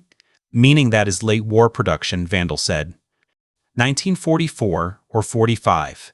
And it looks brand new. Thorne stared at the feed. Sir, Vandal added, that is an Imperial Japanese Army rifle platoon. And they are geared up for the final defense. The Japanese patrol continued their approach. They moved through the vegetation with a fluid competence, their eyes scanning the ground for tripwires, their heads swiveling to check the canopy for snipers. They were professionals, but they were blind to the electronic eyes watching their every step. Range to target, Thorne signaled. Leading element is at 40 meters, Click whispered from his perch. Entering the kill zone in 10 seconds. Thorne felt the sweat trickle down his spine. 40 meters. In open terrain, that's close. In the jungle, it's breathing room. His team was facing enemies using tactics from a 1944 field manual, but they were executing them with lethal precision. Safety off, Thorne ordered, his voice a breath in the microphone. Hold fire. Do not engage unless compromised. I want to see what they do. The raiders shifted their weight, stocks pressing into shoulders. Top and Dot covered the short axis of the ambush with their carbines. Vandal and Click held the long axis. Crossing the trigger line, Sparky reported. Through his optic, Thorne watched the Japanese point man step past the twisted root of a banyan tree, the designated left limit of the kill zone. The soldier paused. He was 10 meters away. Thorne could see the scuff marks on the man's leather ammo pouches. He could smell the faint, acrid scent of unwashed cotton and gun oil. The point man froze. He slowly turned his head, looking directly at the patch of ferns where Vandal was hidden. The soldier didn't raise his rifle. He didn't shout. He simply narrowed his eyes, sniffing the air like a hunting dog. The cicadas had stopped screaming. The jungle was dead quiet. The point man's eyes locked onto Vandal's position. He opened his mouth to shout. Drop him, Thorne ordered. The engagement lasted 8 seconds. Vandal's mark. 18 coughed twice, a dry, pneumatic hiss crack. The point man's head snapped back, and he collapsed into the mud just 10 meters from Vandal's muzzle. The rest of the team opened fire, filling the jungle with the mechanical clatter of cycling bolts and the wet thud of impacts. Click stroked the trigger of his M110 K1. The heavy 7.62mm match round slammed into the rear guard's chest, pulverizing the sternum. The soldier crumpled instantly, his legs collapsing under him as if his strings had been cut. The center of the Japanese column dissolved under Top O'Connor's fire. He traversed his carbine from right to left, placing controlled pairs into the confused mass of mustard yellow uniforms. The Japanese soldiers tried to react, diving for cover and fumbling with the bolts of their Arisakas, but the speed of the assault overwhelmed them. Before they could chamber rounds, they were cut down by weapons that fired as fast as the raiders could pull their triggers. It was an execution.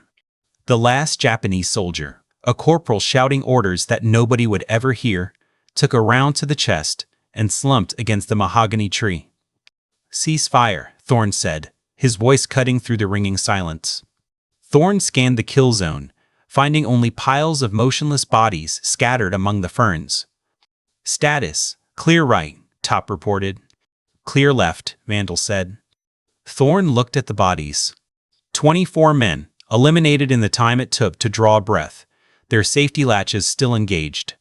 Sparky, drone sweep for additional contacts, Thorne directed. And keep scanning the frequencies. If they have a QRF, I want to know. On it, Sparky replied. Area is clear. No movement. Just radio chaos on their end. Thorne signaled the advance. Dead checks, Thorne ordered. Watch their hands. If they move, put another one in them. The team moved forward, weapons trained on the tangled piles of yellow uniform. Top O'Connor kicked a rifle away from a prone soldier. The soldier didn't move. The smell hit them first. It wasn't just the copper tang of fresh blood. It was the smell of a tomb, musty canvas, rotting leather, and unwashed wool. Doc Holloway knelt beside the point man. He rolled the corpse over. The soldier was tiny, his frame skeletal. Male, maybe 25, Doc said. Severe malnutrition. Scurvy. Look at the gums. Doc grabbed the soldier's foot. It was a jikatavi. Look at the anatomy, Doc said. The ankle structure is warped. The calluses are thick as leather. This guy has been marching in these things for years. His feet are deformed from it. Vandal was examining the rifle. Cap, look at the pitting on the barrel, Vandal said. The rust is deep, right into the grain. This gun is 80 years old, but the oil is fresh. Top O'Connor was rifling through a canvas haversack. He pulled out a handful of paper items. I've got a paybook, Top said. Rice paper. Brittle as hell. It's disintegrating in my hands. He held up a photograph. It showed a stern family standing in front of a traditional wooden house. The smell, Top muttered. You can't fake that smell. That is 80 years of rot. Top pulled out a unit patch. 35th Infantry Brigade, Top read. Hand sewn. The thread is uneven. Thorne looked down at the carnage. 24 dead men. Gaunt, starving, armed with junk, carrying photos of a world that burned down a century ago. This is impossible, Vandal whispered. They're real. They're actually the Imperial Japanese Army. That doesn't make sense, Doc said. They should be dust. Thorne looked at the jungle wall, the utter confusion settling into a cold knot in his stomach. They aren't dust, Thorne said. They're warm. The silence that followed was heavy. Cap, Sparky said, his voice cutting through the tension. They're getting popular. Sparky was staring at the spectrum analyzer. Traffic is spiking, Sparky reported. I'm picking up frantic calls to Tiger 3. They're demanding a status update. Sparky listened for a moment. Command is asking why the patrol hasn't reported in. They're getting nervous. Pack it up, Thorne ordered. We need to move. I don't want to be here when the rest of 1944 shows up. Move where, Cap? Top asked. We don't have an extraction point. We don't even have a rally point. Thorne stopped. And Top was right. They needed a fix. Check GPS again, Thorne ordered. Sparky tapped the ATAC tablet. It remained a stubborn, dead gray. Still nothing, Cap, Sparky said. But that's not the weird part. Sparky held up his wrist, showing his analog backup compass. I'm trying to calibrate the inertial drift, Sparky said. But the magnetic declination is all wrong. For Luzon, the variation should be 1 degree west. Practically zero. He tapped the compass glass. I'm reading 9 degrees east, Sparky said. That's a massive shift. Physically, we can't be in the Philippines. The magnetic field is completely different. Top O'Connor slid into the conversation, holding the leather map case he had taken from the dead Japanese lieutenant. I can confirm that, Top said grimly. He traced a finger along a distinct coastline on the brittle paper. We were supposed to be jumping into Crow Valley, Top said. But look at this. He pointed to the map. That's Mount Austin, Top said, recognizing the terrain feature from history books. And that's the Lunga River. Thorne stared at the map. Guadalcanal, Thorne whispered. The Solomon Islands, Sparky confirmed. That matches the 9-degree magnetic shift exactly. That's 3,000 miles from the Philippines, Vandal said. We hit that storm, Click reminded them. The turbulence. The magnetic anomaly. The bird was shaking apart right before the green light. Thorne processed the information. The C-17 hitting an atmospheric anomaly. Landing 3,000 miles off target. And 24 dead men with Type 99 rifles and rickets. Gentlemen, Thorne said slowly, I need you to listen to me, and I need you to keep your cool. We are 3,000 miles off course, Thorne began. We have zero communication with modern infrastructure. And we just engaged a platoon of soldiers who died of starvation while carrying ammunition that hasn't been manufactured since 1945. I'm going where the evidence leads, Top, Thorne snapped. We have authentic gear, authentic bodies, authentic codes. And now we are standing on the most famous battlefield in Marine Corps history. You're saying we traveled back in time? Vandal asked. I'm saying the world we left isn't here, Thorne corrected. He checked the load in his magazine. Unless someone has a better explanation for why there are no satellites in the sky and Arisaka rifles in the weeds, we have to assume the worst. Which is, Click asked. That we are alone, Thorne said. And the war isn't over. The debate was cut short by a sound that vibrated in their chest cavities. Boom, boom, boom. It was a deep, resonant roar that rolled through the jungle floor. No, Top O'Connor said, tilting his head. That's outgoing. And it's heavy. Another salvo thundered in the distance. That sounds like freight trains, Top said. That's naval gunfire. Large caliber. 14, maybe 16-inch guns. There are Americans in combat, Thorne realized. Whatever is happening, we have friendlies engaged about 5 clicks from here. Sparky pressed his headphones tight against his skull. Cap, I've got traffic, Sparky reported. It's unencrypted. In the clear. Sparky flipped a switch to put the audio on the team speaker. A voice, distorted by static and panic, cut through the jungle air. Any station. This is Red Beach. We are taking heavy fire from the tree line. Requesting immediate support from Dog Company. Over. Thorne froze. Dog Company, Vandal whispered. We do, Thorne said. Before 1956. Abel. Baker. Charlu no. Dog. The World War II phonetic alphabet. The radio crackled again. Red Beach, this is Cactus Control. Hold your line. Naval fires are effective. Keep your heads down. Cactus, Top muttered. That was the code name for the Guadalcanal airfield. The Cactus Air Force. Pack it up, Thorne ordered. We're moving west toward the gunfire. If there are Marines dying on a beach, then they need help. And we're the only ones with the tools to give it to them. Wait. Police the brass, Thorne added. Every single casing. Sir? Click asked. I want this site sterilized, Thorne said. Don't leave anything behind that says 2026. If we leave polymer magazines or modern alloys, we give away the game. To the enemy, this shouldn't look like a firefight. It needs to look like an act of God. The raiders went to work. Using their night vision, they swept the grass, plucking the spent 5.56mm and 7.62mm casings and sliding them into dump pouches. They worked with clinical speed, erasing the evidence that a 21st century unit had ever stood there. Thorne took one last look at the Japanese casualties. Cap, Doc said, as they disappeared into jungle. What if we're not in 2026 anymore? Then we adapt, Thorne replied, and we win this war all over again. Move out. The raiders moved west through darkness, leaving behind evidence of the impossible, heading toward American artillery that rumbled like distant thunder through the jungle night. Captain Hideo Tanaka stared at the map spread across the ammunition crate. Still no contact? Tanaka asked softly. The search team departed 20 minutes later. They found the site 2 hours before dawn. Tanaka stopped 50 meters out. The air smelled of copper and open bowels. Tanaka lowered his weapon.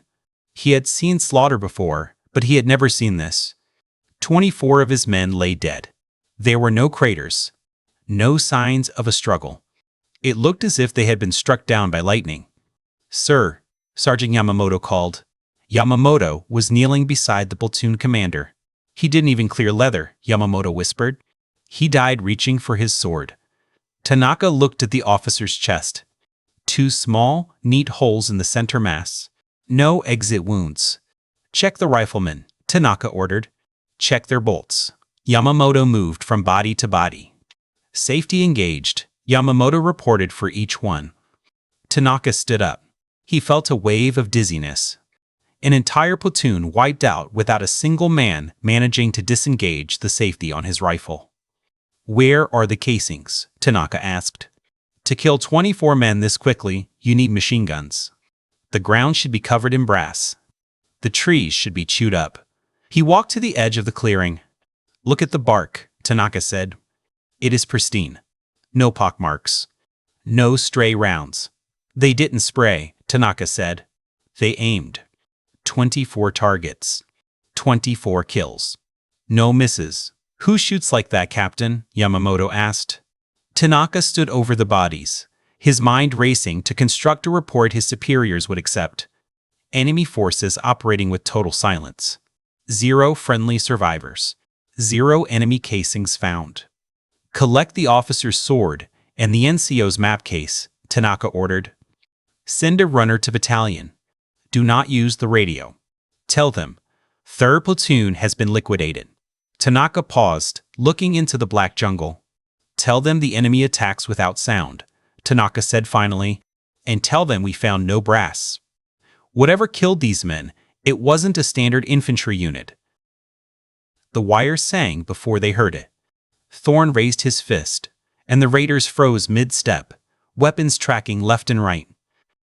The sound came again, a thin, metallic whisper, barely audible over the jungle's nighttime chorus of insects and the rhythmic thud of distant artillery. Something had disturbed a tripwire ahead, and now empty C-ration cans were dancing on fishing line, creating a primitive but effective early warning system. Movement, 2 o'clock, Click whispered into his throat mic. 100 meters. Thorne adjusted his NODs, the green phosphor world sharpening into high relief. A figure emerged from a spider hole that had been invisible moments before. The Marine wore a rusted M1 steel pot helmet and carried an M1903 Springfield. The long barrel tracked back and forth as he scanned for threats he couldn't see. His dungarees were rotted through at the knees and elbows, and even in the monochromatic display, Thorne could see the man was skeletal. The sentry's head turned directly toward the raider's position. Thorne felt the familiar tightness in his chest that came with the threat of being spotted, but the Marine's eyes remained hollow. He was staring into absolute darkness. To the Marine, the raiders were ghosts. To the raiders, the Marine's body heat glowed like a beacon in their thermal optics. American perimeter, Thorne breathed into his mic. Hold your positions. Let's see how they work. 3 more Marines emerged from concealed positions, moving with the fluid, low-profile crawl of men who had lived under sniper fire for months. They formed an overlapping field of fire that would have been formidable if they had the optics to support it. Their discipline was absolute no talking, only hand signals and the subtle clatter of bolt actions being checked. These weren't the fresh-faced boys from the recruitment posters. These were the old breed of the 1st Marine Division, forged in the mud of the canal. Thorne watched them through his integrated thermal overlay. The Marine closest to them was shivering, the rhythmic tremors of malaria-induced chills visible in the heat signature of his torso. They're blind, but they're sharp, Top O'Connor whispered. One wrong move, and they'll spray the tree line on instinct. Doc, keep an eye on that sentry at 10 o'clock, Thorne ordered.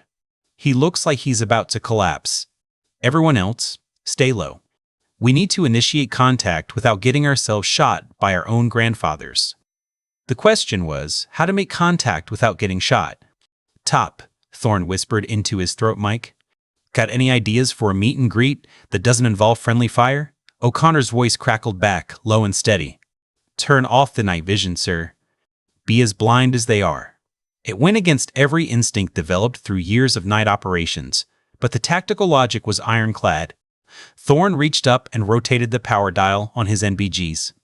The high-pitched, near-ultrasonic hum of the tubes died, and the green phosphor world faded into a void of absolute black. Around him, he heard the faint metallic clicks as his team followed suit, stripping away their technological advantage and intentionally leveling the playing field. Raiders, this is actual, he whispered into the encrypted net. I'm going to call out. Nobody moves unless I give the word. Thorne took a deep breath, feeling the heavy, humid air of the canal fill his lungs. He raised his voice just enough to carry across the tripwires. Marines on the line. This is a friendly patrol. American forces approaching from your east. The response was immediate. The distinctive, rhythmic crack. Thunk of multiple M1903 Springfield bolts being thrown in unison. Bolt. Who goes there? The voice was gravelly, thick with a South Boston accent and the raw strain of a man who hadn't slept in a week. Captain Thorne, Marine Special Operations, he called back, hands raised and held wide to stay clear of his Mark 18. We need to talk to your commanding officer. Advance and be recognized. Thorne moved forward slowly, counting his paces in the dark, his ears straining for the sound of a thumb flicking a safety. At 30 paces, he stopped. The darkness ahead seemed to solidify into the jagged silhouette of a rimmed M1 steel helmet. Close enough, Mac, the sentry rasped from the shadows.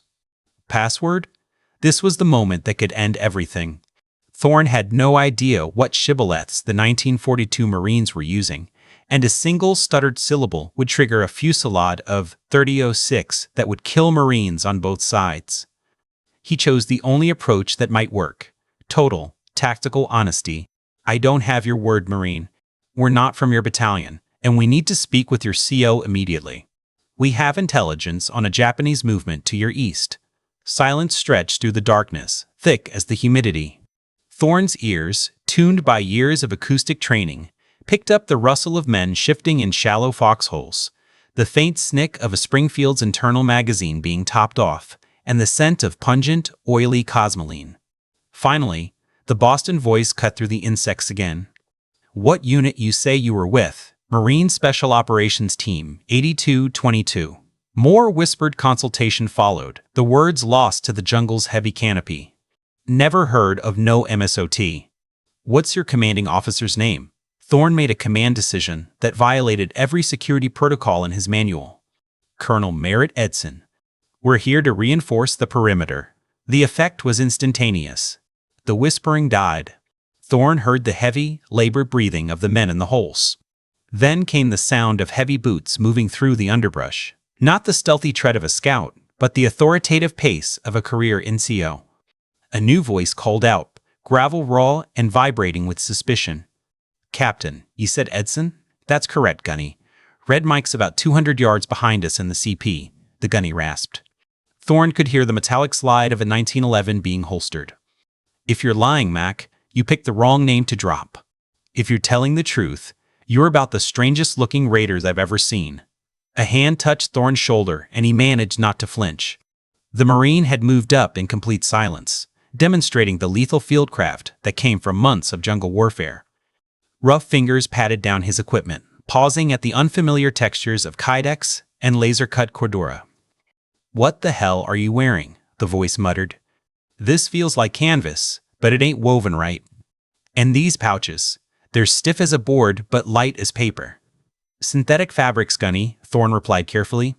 "New issue from Quantico. Field testing phase." The Gunny grunted non-committally, but his hand lingered on the Magpul pistol grip of Thorne's carbine, tracing the aggressive checkering and the unfamiliar polymer texture.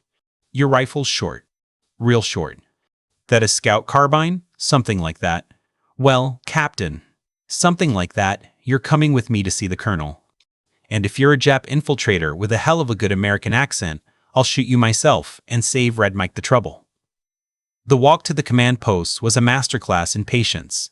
Thorne counted every step, cataloging the defensive layout as they moved deeper into the perimeter. The foxholes were spaced with textbook precision, overlapping fields of fire, defilade positions carved into the ridge's natural contours, and improvised obstacles built from jungle debris.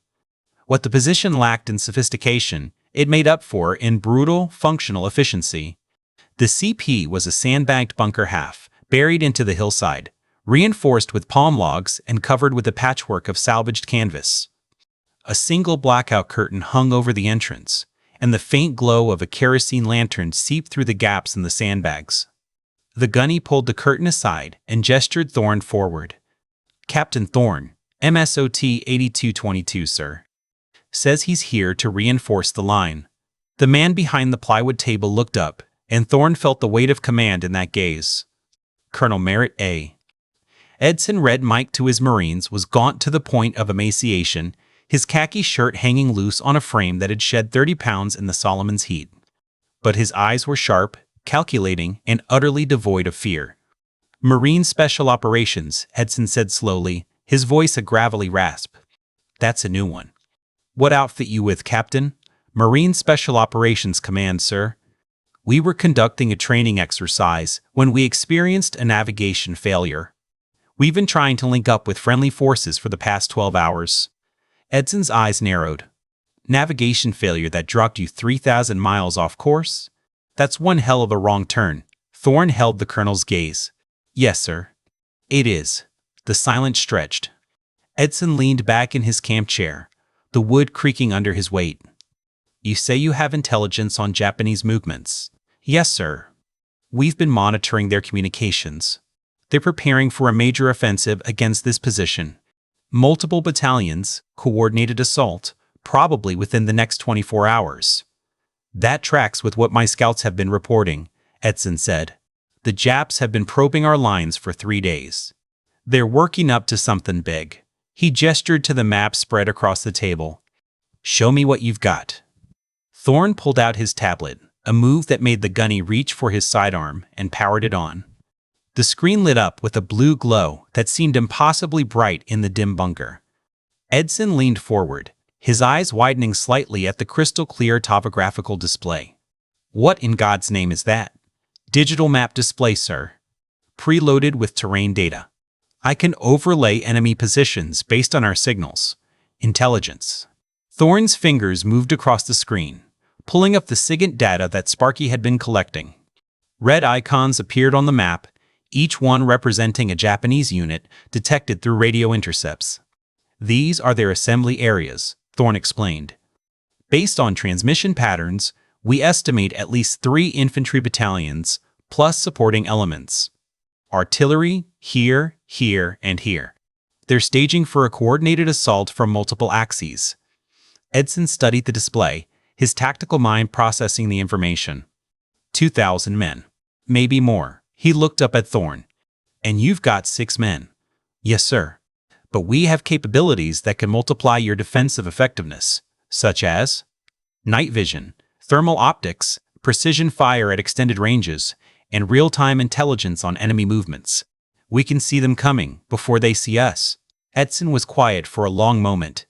Then he stood, his chair scraping against the dirt floor.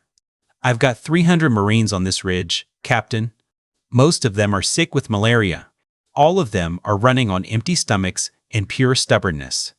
If you're telling me you can help keep them alive, then I don't care if you dropped out of the sky riding a magic carpet. He extended his hand. Welcome to Bloody Ridge, Captain Thorne. Thorne shook it, feeling the iron grip of a man who had led Marines through hell. Thank you, sir. My team is standing by. Where do you need us? Everywhere, Edson said grimly. But let's start with your signals intelligence. I need to know when they're coming and where they're hitting hardest. Outside the bunker, the jungle night was alive with the sounds of preparation. Marines were checking weapons, adjusting fighting positions, and trying to steal a few minutes of sleep before the storm broke. In the distance, the dull thud of Japanese artillery registered another ranging shot. The bridge between 1942 and 2026 had been built.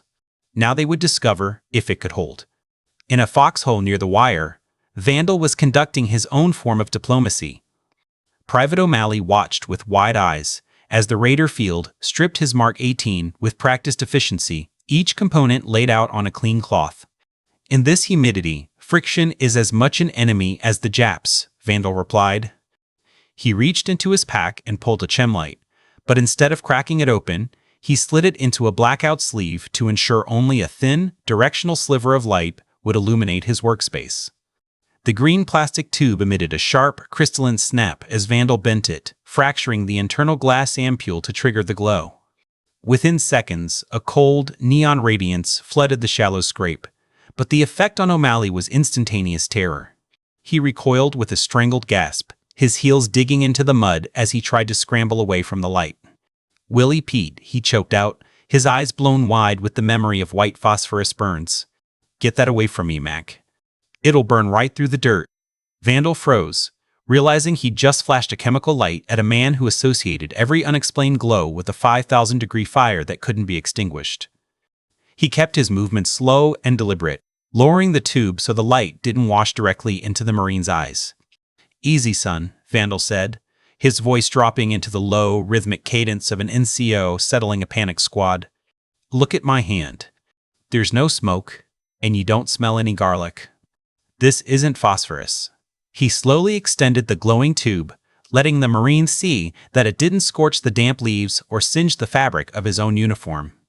O'Malley flinched as the light approached, but when he felt only the neutral temperature of the polyethylene casing, his breathing began to slow.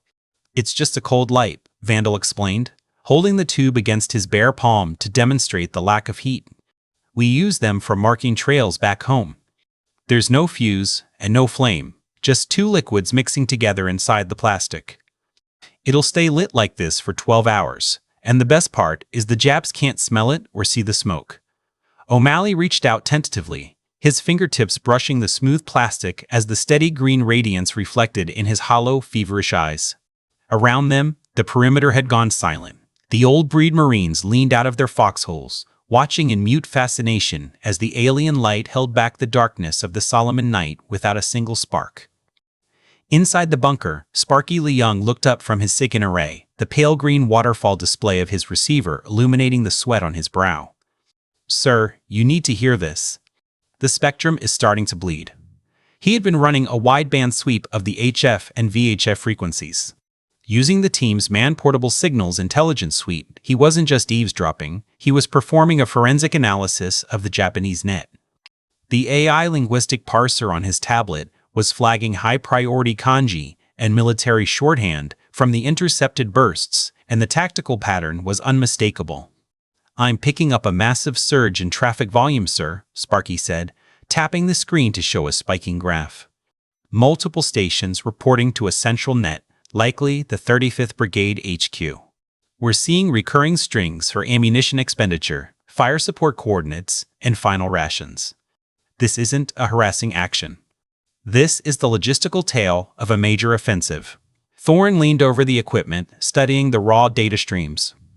Even without the translation, the rhythmic pulse of the transmissions, the fist of the Japanese radio operators spoke of a coordinated military machine shifting into high gear. "Timeline?" Thorne asked. "Based on the time of arrival TOA signatures and the frequency of the status reports, I'd estimate 18 to 24 hours until H-hour," Sparky replied. "They're moving the heavy stuff forward now. Type 92 machine guns and mountain artillery. It's classic pre-assault conditioning." Colonel Edson absorbed the report with the icy detachment of a career officer, but Thorne could see the tactical wheels turning behind his sunken eyes. 300 exhausted, fever-ridden Marines against a fresh, multi-battalion assault was more than a challenge. It was a massacre in the making. "How many?" Edson asked, his voice a dry rasp. Sparky checked the Link 116 feed, which was empty, as there were no other friendly units in this century, and then his own manual tallies. "The signal density suggests at least 3 full infantry battalions, plus supporting elements. We're looking at a minimum of 2,000 Imperial troops, Colonel. And they aren't coming to probe your lines. They're coming to take the airfield." The silence in the bunker was heavy with tactical implication. Everyone present understood the brutal mathematics of the Solomon Islands. Even with the superior terrain of the ridge, 300 Marines could not hold against a 7-to-1 envelopment by fresh Imperial troops. "Sir," O'Connor said quietly, his eyes moving between the glowing tablet and the dark corners of the CP. "We need to discuss the attrition rate. We can't hold a static line against those numbers." Thorne nodded, his mind already calculating the power draw on their equipment. The Raiders brought capabilities that could exponentially increase the lethality of the Marine Line thermal optics, high-cadence suppressed fire, and real-time SIGINT. But the limitations were absolute. Their conformal wearable batteries were finite, and their 5.56mm and the 308 ammunition was limited to the combat loads on their backs. Most critically, they were only 6 men. "Colonel," Thorne said, leaning over the plywood map table, "we need to integrate our capabilities immediately. Your Marines own the mud and the jungle patterns. My team has the sensors to see the thermal signatures of those assembly points in total darkness." Edson studied the ATOC display, his finger tracing the contour lines of the ridge. "What do you need for a joint-up?" "I need your best forward observers and a direct line to your mortar pits," Thorne said. "We can provide the targeting data with laser range-finding accuracy. We'll give your boys the coordinates. They just need to provide the high explosive volume." Outside the bunker, the low hum of excited voices drifted through the heavy blackout curtain. Word was moving like wildfire through the foxholes about O'Malley's miracle recovery and the strange, high-speed hardware the newcomers carried. "Your men are talking, Colonel," O'Connor observed, shifting his weight.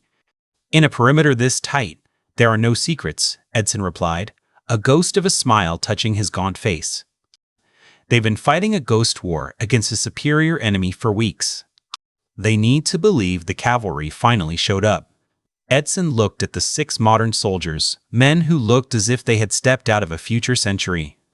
After months of canal fever and starvation rations, the arrival of a high-tech strike team provided the psychological edge his Marines needed to face the slaughter coming in 18 hours. Sparky Leung's hands moved across the SDR, software-defined radio, interface, his face illuminated by the emerald waterfall of the frequency scanner. "Sir, we've got a massive surge on the command nets. The 35th Brigade is transitioning from marching orders to a combat-ready status." He toggled the audio, allowing the raw signal to bleed into the CP through a single earbud shared between Thorn and Edson. The Japanese voices were clipped, formal, and saturated with the rhythmic cadence of the Imperial Army's tactical reporting. Even through the heavy static of the 1940s-era signal, the professional gravity was unmistakable. "They're reporting ammunition-ready status for the 124th Infantry," Sparky translated, his eyes tracking the signal spikes. "Artillery units are confirming their registration coordinates on the ridge. The lead elements are already moving into their final coordination lines. They're just waiting for the execute order from General Kawaguchi." The radio feed cut to a low, heavy hiss. In the sudden silence of the bunker, the mathematical reality of the defense became an absolute weight. The largest Japanese offensive since the landings was no longer a probability. It was an active countdown. "Gentlemen," Edson said, his voice a dry, level rasp as he adjusted the brim of his M1 helmet. "It looks like we're about to find out exactly how much your technology can shift the kill ratio." Through the heavy blackout curtain, the humid night air carried a new sound, the distant, dull thud boom of a single Type 92 infantry gun. It wasn't thunder, it was a registration round, a ranging shot falling somewhere in the tall kuntai grass at the base of the ridge. The perimeter that had felt thin an hour ago now stood as a desperate bottleneck against a calculated logistical mass. Beyond the wire, in the lightless void of the jungle, 2,000 Japanese soldiers were checking the bayonets on their Arisaka rifles, preparing to test the resolve of American Marines across a 100-year gap. The bridge between 1942 and 2026 had been built on shared doctrine and a common enemy. Now, as the first Japanese shells began to arc through the Solomon sky, they would discover if that bridge was strong enough to withstand the kinetic reality of a multi-battalion assault. The battery dies. The air inside the bunker was a thick, stagnant soup of atabrine, oxidized cosmoline, and the sour metallic tang of unwashed wool that had been damp for weeks. Thorn ducked through the heavy, rubberized blackout curtain, his nostrils flaring as the sensory reality of 1942 warfare hit him. This wasn't a climate-controlled tactical operations center. It was a hole in the mud where the logistics of survival were as pressing as the tactical geometry of the ridge. Colonel Edson's command post was anchored by a TBX-3 radio set, its heavy vacuum tubes throwing off a dry, baking heat that competed with the humidity. A single kerosene lantern cast, dancing, amber shadows across hand-drawn maps protected by cracked acetate. The maps were covered in blue and red grease pencil marks, the geometry of the threat rendered in crayon. Edson looked up from a field report, his eyes red-rimmed from the canal fever and a lack of REM sleep that would have seen a modern officer medically evacuated. He studied Thorn's gear with a predatory, skeptical attention, his gaze lingering on the laser-cut moly webbing and the carbon fiber shell of Thorn's helmet. Edson's own uniform was a map of the campaign, salt-crusted sweat stains, mud from the Matanikau, and the frayed cuffs of a man who spent more time in a foxhole than a briefing room. "Captain," Edson said, his voice a level, dry rasp, "my top tells me you and your team are holding some intelligence on the Japanese assembly areas. He also says you've got a way of seeing them that doesn't involve a flare." Thorn unclipped the Samsung S23 Tactical from its chest mount. The device's matte black finish and Gorilla Glass surface looked like an obsidian artifact in the flickering lantern light. As Thorn swiped the screen to wake the OLED display, the sudden, blue-white luminescence made Edson recoil instinctively. To a man whose only experience with portable light was a burning wick or a radium-painted watch dial, the cold, high-resolution glow of a microprocessor was an impossibility. "Sir, what I'm about to show you is going to seem like a laboratory conjuring," Thorn said, clearing a space among the grease pencils and spent coffee tins to set the tablet on the plywood table. But I need you to trust the topography. It's the most accurate ground truth you'll ever have. The ATOC interface resolved with the seamless transition of a high-speed processor. One moment the screen was a void of matte black. The next, it displayed a 3D rendered orthomosaic of the Lunga perimeter. It was a perspective that no human in 1942 had ever conceptualized. Not a grainy, flat photograph from a banking P-38, but a crystalline, top-down reconstruction. The resolution was sharp enough to distinguish the individual fronds of the palm trees and the shadowed hue of the very foxhole they were currently occupying. The colonel stared at the screen, the blue light of the OLED panel reflecting in his dilated pupils. He looked at Thorne, his expression a volatile mix of professional wonder and the deep suspicion of a man who had spent his life dealing with the fog of war. "Now," he whispered, "no lens can pull this much light through the atmosphere. It's a composite of high-altitude reconnaissance and multispectral scans, sir," Thorne explained, avoiding the word satellite to keep the conversation grounded. He swiped the screen, zooming into the draw on the southern slope. Red-tinted heat signatures, data cached from the team's initial Black Hornet drone sweeps, marked the enemy assembly points. The screen showed troop concentrations, stacked Type 91 grenades, and the heat plume of small cooking fires that Edson's scouts had only been able to guess at. Edson reached out tentatively, his hand hovering an inch above the glass before he pulled it back, as if expecting a static shock. "Is it safe to touch? Is there a current?" "Completely safe, sir. No vacuum tubes, no heat." Thorne guided the colonel's weathered, salt-stained finger to the surface. As the image responded to the touch, panning across the ridges with fluid, lag-free movement, Edson's breath hitched. For the first time in the history of warfare, a commander was looking at his theater of operations with the clarity of a god, stripped of the darkness and the jungle canopy. There, Thorne tapped a cluster of distinct crimson blooms near the Matanikau. 2 companies of infantry with 81mm mortar support. "We've been tracking their heat signatures at this assembly point for the past 18 hours. He swiped the display to the west. "And here, 4 distinct cold metallic signatures. Those are Type 41 75mm mountain guns. They're registered on your western flank, likely intended to suppress your machine gun pits before the infantry rolls up the line." The colonel studied the display with a predatory intensity, his finger tracing the Japanese positions and measuring the distance to his own wire with the practiced eye of a veteran. The skepticism had vanished, replaced by the cold, calculating focus of a commander who finally had a clear view of the chessboard. "How many?" Edson asked, his voice barely a whisper. "The thermal footprint and the logistical tail suggest 2,500 effectives." "Minimum," Thorne replied. He toggled a tactical overlay, and yellow vectors, avenues of approach, snaked across the 3D topography. "They aren't looking for a breakthrough, they're looking for a saturation attack. They'll hit multiple points simultaneously at the point of maximum fatigue, roughly 0330 hours, to stretch your line until it snaps." Edson nodded, the disparate reports from his exhausted patrols finally locking into a cohesive picture. "Our scouts heard the brush breaking near the river, but we couldn't get eyes on through the canopy." He looked from the tablet to Thorne. "Captain, I've spent my life studying the geometry of the battlefield. I've never seen intelligence this granular. If these heat reads are accurate, they're calibrated to the centimeter, sir. And it gets better." Thorne opened the weather met module, showing the barometric pressure and the incoming humidity spikes that would affect artillery range. "We can provide near-instantaneous updates on their movement by monitoring the signal density of their radio nets. We can coordinate your defensive fire missions with the precision that will make their Type 92s look like smooth-bore muskets." The colonel leaned back in his canvas-slung chair, the heavy weight of tactical possibility settling on his shoulders. For months, his Marines had been fighting a blind man's war, relying on raw courage and the jagged edge of a bayonet against an enemy who dissolved into the jungle canopy like smoke. Now, he was being offered a god's-eye view of the battlefield, delivered by 6 men who looked like phantoms but spoke with the unmistakable authority of the Corps. "What is your ask, Captain?" Edson asked, his eyes never leaving the glowing tablet. "What do you need from my raiders?" "Integration, sir," Thorne replied.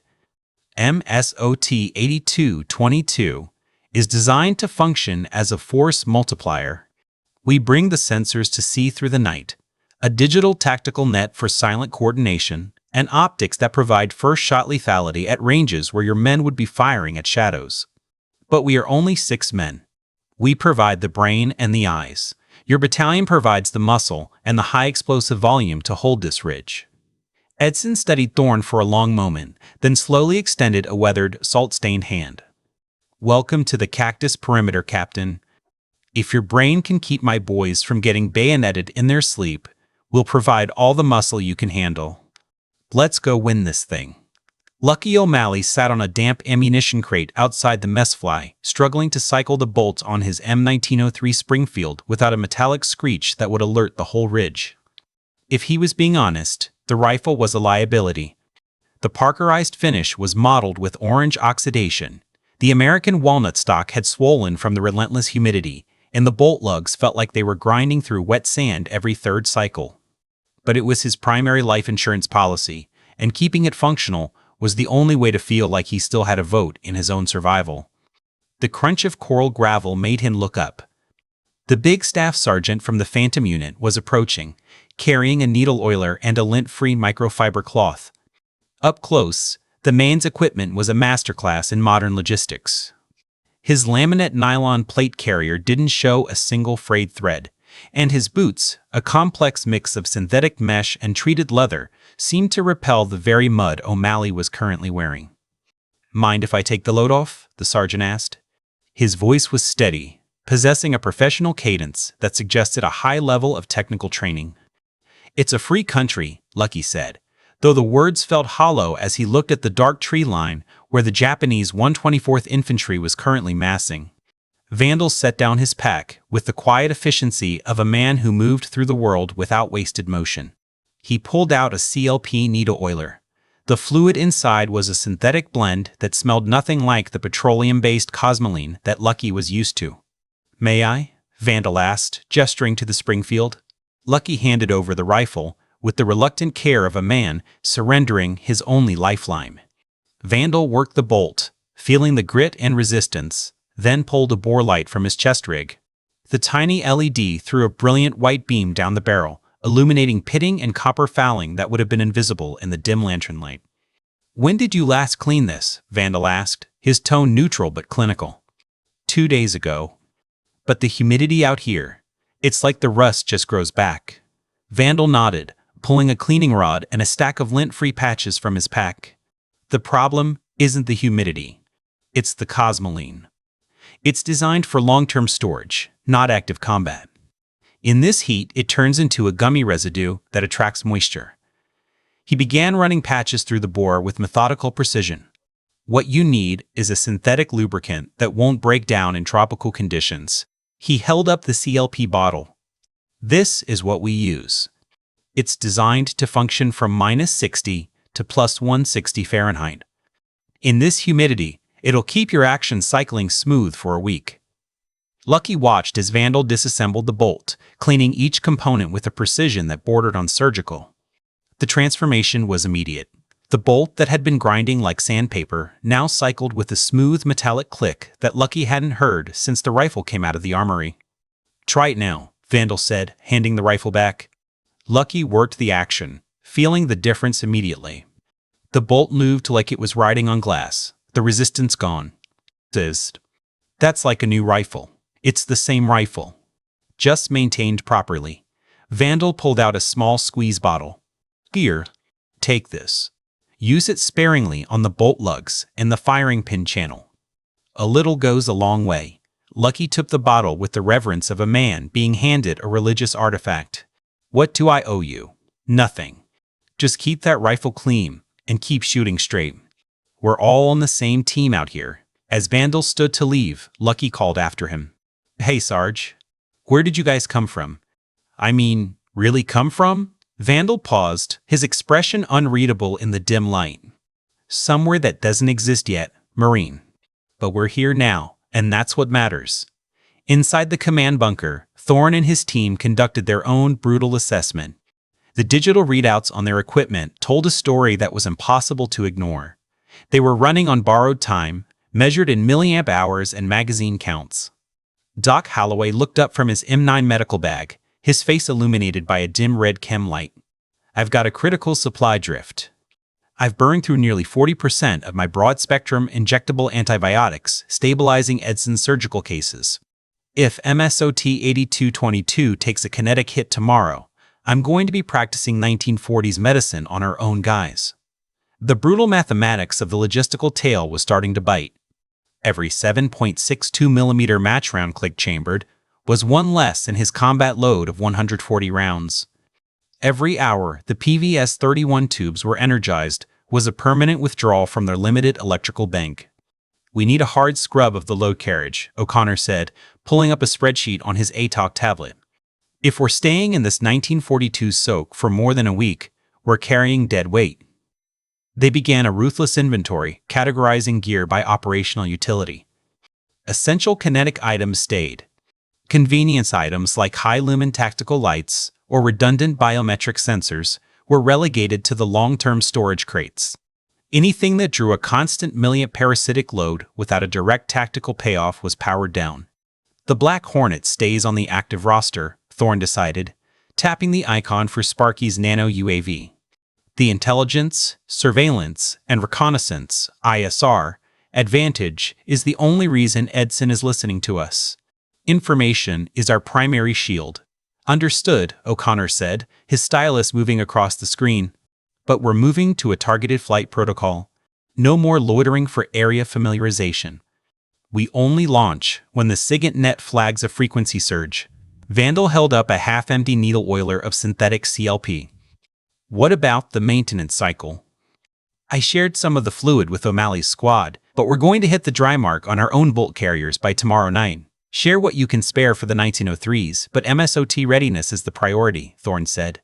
Our Mark 17s and Mark 20s are high-tolerance machines. If they carbon up in this humidity, we lose our rate of fire advantage. Sparky held up a PRC-163 radio battery that was pulsing an amber warning on its LED indicator. The AES-256 encryption and the frequency hopping are eating the milliamps. To stay off the Japanese analog nets, we're pushing high-wattage signals. Should we move to a calm silence protocol? Negative. Coordination is our primary survival tool. We conserve on the peripherals, OLED brightness, GPS polling, and drone loiter time, but we maintain a 100% duty cycle on the tactical net. Thorne looked around at the 5 men who made up his world. Everyone clear on the power-down priorities? Nods all around. They were SOCOM professionals who understood that logistics is the soul of theater. The difference was the lack of a quick reaction force, QRF, or a resupply drop. They were operating in a closed system against a reinforced regiment that didn't need a single kilowatt-hour to fix a bayonet. Battery management is now a kinetic constraint, O'Connor said, his voice flat. Every time you toggle a sensor, you're spending minutes of combat readiness. Every 7.62mm round you put downrange is an irreplaceable asset. Click looked up from his PVS-31 night vision goggles, the dual tubes catching the red glow of the bunker's lighting. What's the contingency for tube failure when the white phosphor finally goes dark? Then we fight the way Edson's boys do, Thorne said grimly. We use muzzle flash signatures, dead reckoning, and the K-bar in your sheath. The team absorbed the reality with the stoic detachment of men who had spent their lives training for off-grid scenarios. They were used to the overmatch provided by 21st century sensors, but the core of their identity was still basic infantry tradecraft. Sparky was checking the charge on his AI linguistic processor when the screen flickered and died. Well, that's our first casualty. The babblefish is offline. Hope nobody needs a real-time translation of a Japanese artillery spotter. You spent 2 years at the Defense Language Institute, DLI, Sparky, Top pointed out. The software was just a crutch. Use your ears. Right. Back to the DLI basics. Sparky powered the device down, pulling the battery to prevent parasitic drain. Good thing I actually learned the kanji, instead of just trusting the algorithm. As they finalized the inventory, the digital telemetry told a sobering story. The Star Pan power managers were projecting a zero state in approximately 24 hours. After that, the 21st century would effectively vanish from the ridge, leaving them with nothing but kinetic weapons and the iron sights of their rifles. "Gentlemen," Thorne said, his face illuminated by the amber glow of the status displays, "we've got exactly one high-intensity engagement left in these cells. Let's make sure every milliamp buys us a dead enemy." Outside the bunker, the humidity carried the low-frequency crump of Japanese 75mm mountain guns. It wasn't a random shelling, it was a rhythmic, calculated registration fire. The shells were walking toward the perimeter in a deliberate pattern, marking the phase lines for the infantry assault to follow. O'Connor checked the mission clock on his tablet, then the power draw graph. 45% and sliding, sir. The CWB, conformal wearable battery, in my vest is venting heat. The cells are struggling with the tropical soak. Suddenly, the silent air in the bunker was shattered by Sparky Leung's voice over the encrypted tactical net.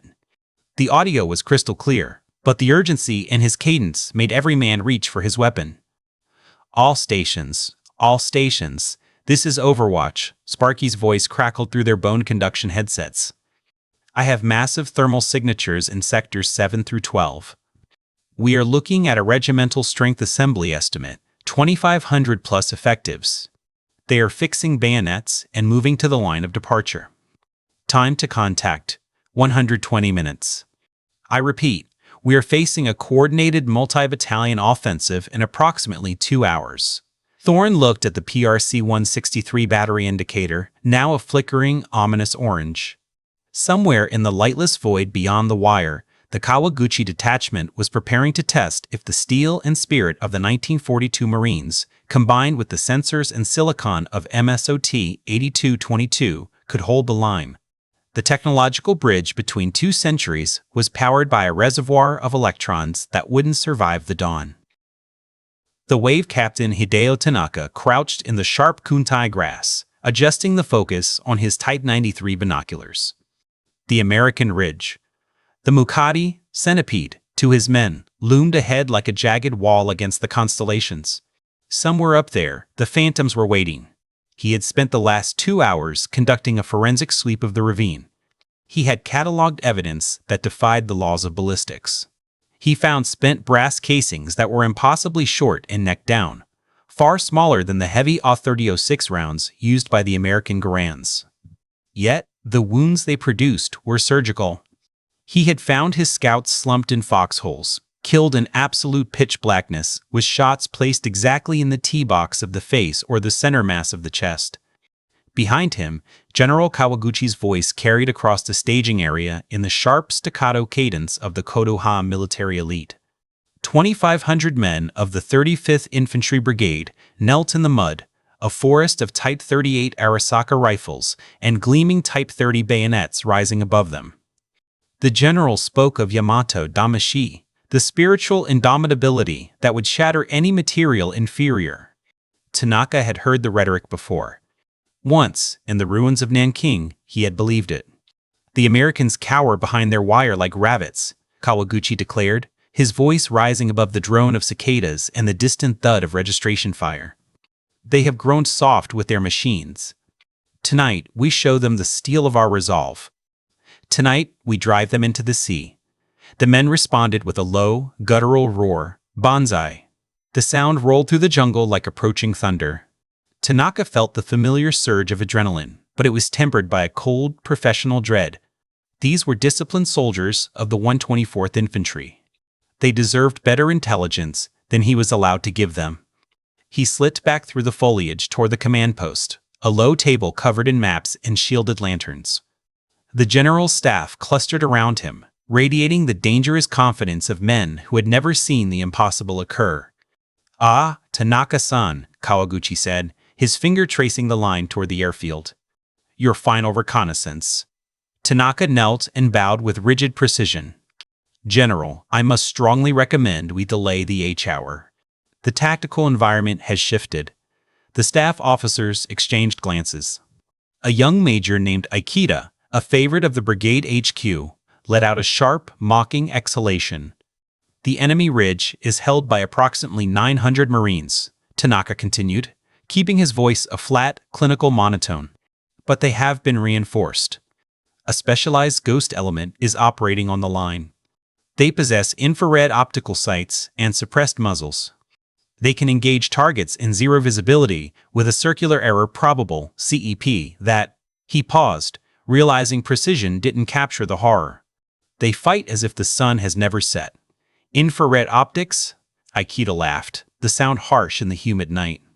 Captain, you sound like a peasant frightened by yokai. Are we to tell the Emperor we were defeated by ghosts?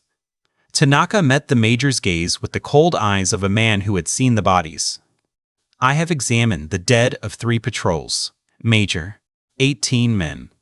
Everyone killed by a single high-velocity round to the cranial vault or the heart, fired at ranges exceeding 100 meters. In total darkness. There were no muzzle flashes to return fire upon. No reports. The Americans are no longer fighting a blind man's war. Kawaguchi finally looked up, his face an aristocratic mask of rigid military tradition. Captain, I commanded infantry against the Soviets at Kalhine-Gol when you were still a cadet. I broke the Chinese at Shanghai. The Americans are a nation of shopkeepers. They rely on materialism because they lack the spiritual marrow of the warrior. When my battalions close the distance with cold steel, their gadgets will be worth no more than scrap metal. General, with respect, the kinetic data from the patrols. Enough. Kawaguchi's voice snapped like a dry branch. You spent too much time as an attaché in the West. Tanaka-san. You have been infected by their Yuibutsuran, their soulless materialism. You have forgotten that the soul of Japan is the ultimate weapon. Tonight, you will witness the sun rising over that ridge in the hearts of my men. The general turned back to his maps, the dismissal absolute. Around the command table, the staff shifted into high gear. Artillery NCOs finalized the data for the Type 92 batteries. Company commanders performed the synchronization of watches, a mechanical ritual for a preordained slaughter. Tanaka bowed and withdrew, but his eyes lingered on the tactical overlay spread across the plywood table. It was the envelopment doctrine, 3 infantry columns advancing through the dense kunai grass from the south and east. A heavy mortar preparation, followed by a high-speed night infiltration assault. It was designed to overwhelm a blind enemy. It was the same doctrine that had shattered the British in Malaya and the Americans at Bataan. It relied on the night being a cloak. It assumed that a muzzle flash was the only way to locate a defender. It was a suicide note written in the language of 1918 warfare. Tanaka walked through the staging area, passing between ranks of the 124th Infantry. The air was thick with the scent of gun oil and the low, rhythmic sharpening of Type 30 bayonets on whetstones. These were the Emperor's children, disciplined, fatalistic, and brave. They trusted the old man Kawaguchi. They believed that their Saishin, spirit, could deflect bullets. Tanaka looked toward the dark, silent ridge. He knew that the phantoms up there weren't rabbits. They were predators with the eyes of owls, watching and waiting for the 35th Brigade to step into the killing jar. In less than 2 hours, the 35th Brigade would surge up the Mukade Ridge, sprinting into the teeth of an automated, silent slaughter. They would charge through the tall grass, their lungs burning and their bayonets fixed, only to find that the night was no longer their ally. They would die with a courage that bordered on the transcendent, never understanding why their Arasakas found only the humid air, while the American 7.62mm and 5.56mm rounds tracked them with the cold, mathematical certainty of a butcher's knife. But they would charge anyway, because for the Imperial Japanese Army, the alternative to victory was not retreat, it was non-existence. Tanaka found his company's position with the third wave, the exploitation echelon. He knelt in the mud and began the final, rhythmic check of his equipment. He drew his Type 14 Nambu pistol, feeling the distinct, oversized trigger guard that was designed for gloved hands. He checked the 8mm bottlenecked rounds in the magazine, his thumb pressing against the spring tension. Next, he adjusted the hilt of his Shingunto. The blade was a factory-forged Shiwato steel, but in the moonlight, it carried the weight of 1,000 years of Bushido. It was a weapon from an era of swords and arrows, now being asked to lead men against an enemy that utilized the electromagnetic spectrum. If the phantoms on the ridge were truly as capable as the dead patrol unit suggested, Tanaka knew he was currently checking the gear he would die in. He adjusted his map case and looked at his men. Their faces were masks of stoic determination, illuminated by the faint, rhythmic flashes of the registration fire hitting the ridge. If he was going to fall tonight, he would fall trying to prove his own empirical intelligence wrong. He would fight for the honor of the general he didn't trust and the emperor he could never see. 2 kilometers away and 300 meters higher on the ridge's spine, Staff Sergeant Marcus Sparky loomed knelt beside his PRS, personal reconnaissance system. In the absolute dark of the Solomon night, he felt like a minor deity of the spectrum, preparing to strip the shroud from the enemy. The Black Hornet 3 Nano UAV sat in its armored charging cradle, looking less like military hardware and more like a predatory dragonfly. Weighing just 33 grams, it carried a long-wave infrared LWIR sensor suite that would have been regarded as witchcraft by the Marines who originally held this mud in 1942. To Sparky, it was just the primary sensor node for a standard night op. Overwatch is hot. Launching, he whispered into his bone conduction throat mic. He lifted the tiny bird, feeling the micro rotors spool up to a high-pitched, nearly ultrasonic hum. He tossed the drone into the air. It stabilized instantly, its autonomous flight controller slaving itself to the GPS coordinates. On Sparky's Samsung tactical tablet, the pitch-black jungle dissolved into a high-fidelity iron-bow thermal landscape. The world was rendered in deep purples and electric yellows, exposing the thermal delta between the cold tropical soil and the 98-degree body heat of the Imperial infantry. And the jungle was suddenly very crowded. "Jesus," Sparky whispered, watching the display. The thermal bloom of the Japanese assembly was a constellation of white-hot signatures, hundreds of individual bodies clustered in 3 distinct tactical formations. They moved with discipline, avoiding the low draws and sticking to the high spines where the vegetation was thinnest. "All stations. Overwatch," Sparky transmitted. "I have eyes on Imperial forces at grid 334218. Estimate 2,500 effectives in 3 columns. Primary axis is northeast, secondary southwest. They're moving to assault positions now." The tactical net came alive with terse acknowledgments. Doc, Vandal, Click, each confirming receipt of the intelligence. On the ridge, the 1942 Marines couldn't see what was coming, but the 6 men from 2026 could see everything. Thorne's voice cut through the chatter. "Overwatch. Confirmed disposition. Are they massed or dispersed?" "Massed, actual. They're using terrain masking, but maintaining tactical integrity. Classic night assault formation, heavy concentration in the center, lighter flanking elements." "Acknowledged. All stations. Stand by for targeting data."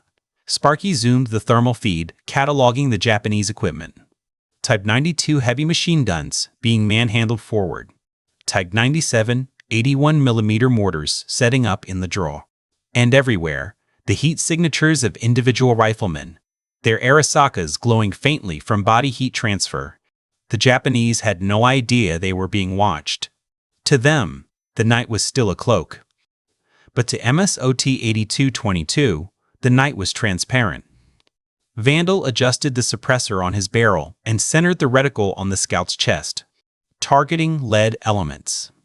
Open the net. Through the LWIR, long-wave infrared, feed on his tablet, Captain Thorne watched the Japanese assembly in cold, mathematical terms. Heat signatures flowed through the draw like luminous rivers, merging into 3 distinct vectors of advance. The Imperial discipline was chilling. Even through the thick canopy, the 124th Infantry was maintaining 5-meter intervals, a textbook display of light and noise discipline. "Click, this is actual." Thorne spoke into his bone conduction mic, his voice barely a whisper. "Confirmed disposition on the primary axis." Sergeant Miller, positioned with a Mark 20 SSR and a loopholed spotting scope on the northern spur, responded instantly. "Actual, click. Lead company is reinforced, approximately 800 effectives. They're avoiding the ravines and sticking to the high ground spines. They've got heavy weapons in the rear. I'm counting at least 4 Type 92 battalion guns being manhandled forward. Acknowledged. Overwatch? Confirm. Confirmed. Actual. Sparky's voice crackled. Columns 2 and 3 are at 600 and 500 strong. They're staggering their approach to hit the northern and southwestern flanks simultaneously. It's a synchronized hammer and anvil maneuver. Thorne transcribed the digital telemetry onto a linen map with a grease pencil, a strange functional hybrid of 1942 geography and 2026 intelligence. Beside him, Colonel Edson studied the markings. To the veteran Marine, the red symbols appearing on the paper were like a seance. They're disciplined, Edson observed. A classic three-pronged envelopment. Without your eyes, I'd be forced to thin my lines across the entire ridge to cover the feints. I'd be guessing which throat to cut. But we aren't guessing tonight, Colonel. No, we aren't. Edson looked at the OLED screen with a quiet, terrifying wonder. For the first time on this rock, the Japanese have lost their shadow. The intelligence was a force multiplier that turned the ridge into a 21st Century Combat Information Center, CIC. The Black Hornet drones provided the God's Eye view. The UGS sensors tracked the infiltrators through the kunai grass, and the thermal optics stripped the Imperial infantry of their greatest weapon, the night itself. All stations, actual. T-10 to the engagement window. Final green up on power and optics. The Raiders responded in a disciplined roll call. PVS-31 intensifiers, green. PRC-163 crypto sync, green. The Black Hornet had 180 minutes of loiter time left. The UGS, unattended ground sensors, were holding at 60% enough for the harvest, but leaving zero room for a tactical stalemate. 200 meters below the ridge, Private Kenji Sato crawled through the rotting teak leaves, his chest tight. Around him, the 124th Infantry moved with the ghost quiet discipline that had shattered empires. But tonight, the jungle felt heavy. Sato couldn't name the sensation, but he felt as though he were standing in a spotlight he couldn't see. He was sensing the faint photonic glow of active IR sensors, an invisible spectrum that felt like a cold weight on his skin. His squad leader, Corporal Hayashi, drifted beside him. His face was a mask of mud and Shinto fatalism. His Type 30 bayonet a jagged splinter of starlight. Sato-kun, Hayashi breathed. 5 minutes to the bonsai. Pass it down. Tonight, we bathe our steel in the Ridley River. Sato passed the word, watching the ripple of movement through the kunai grass. He checked his Type 38 Arasaka, the long rifle. The 6.5mm bolt was smooth. The 5-round internal box mag full. He was a product of the finest infantry training in the world, yet he felt like prey. On the ridge above, Lucky O'Malley squinted into the void.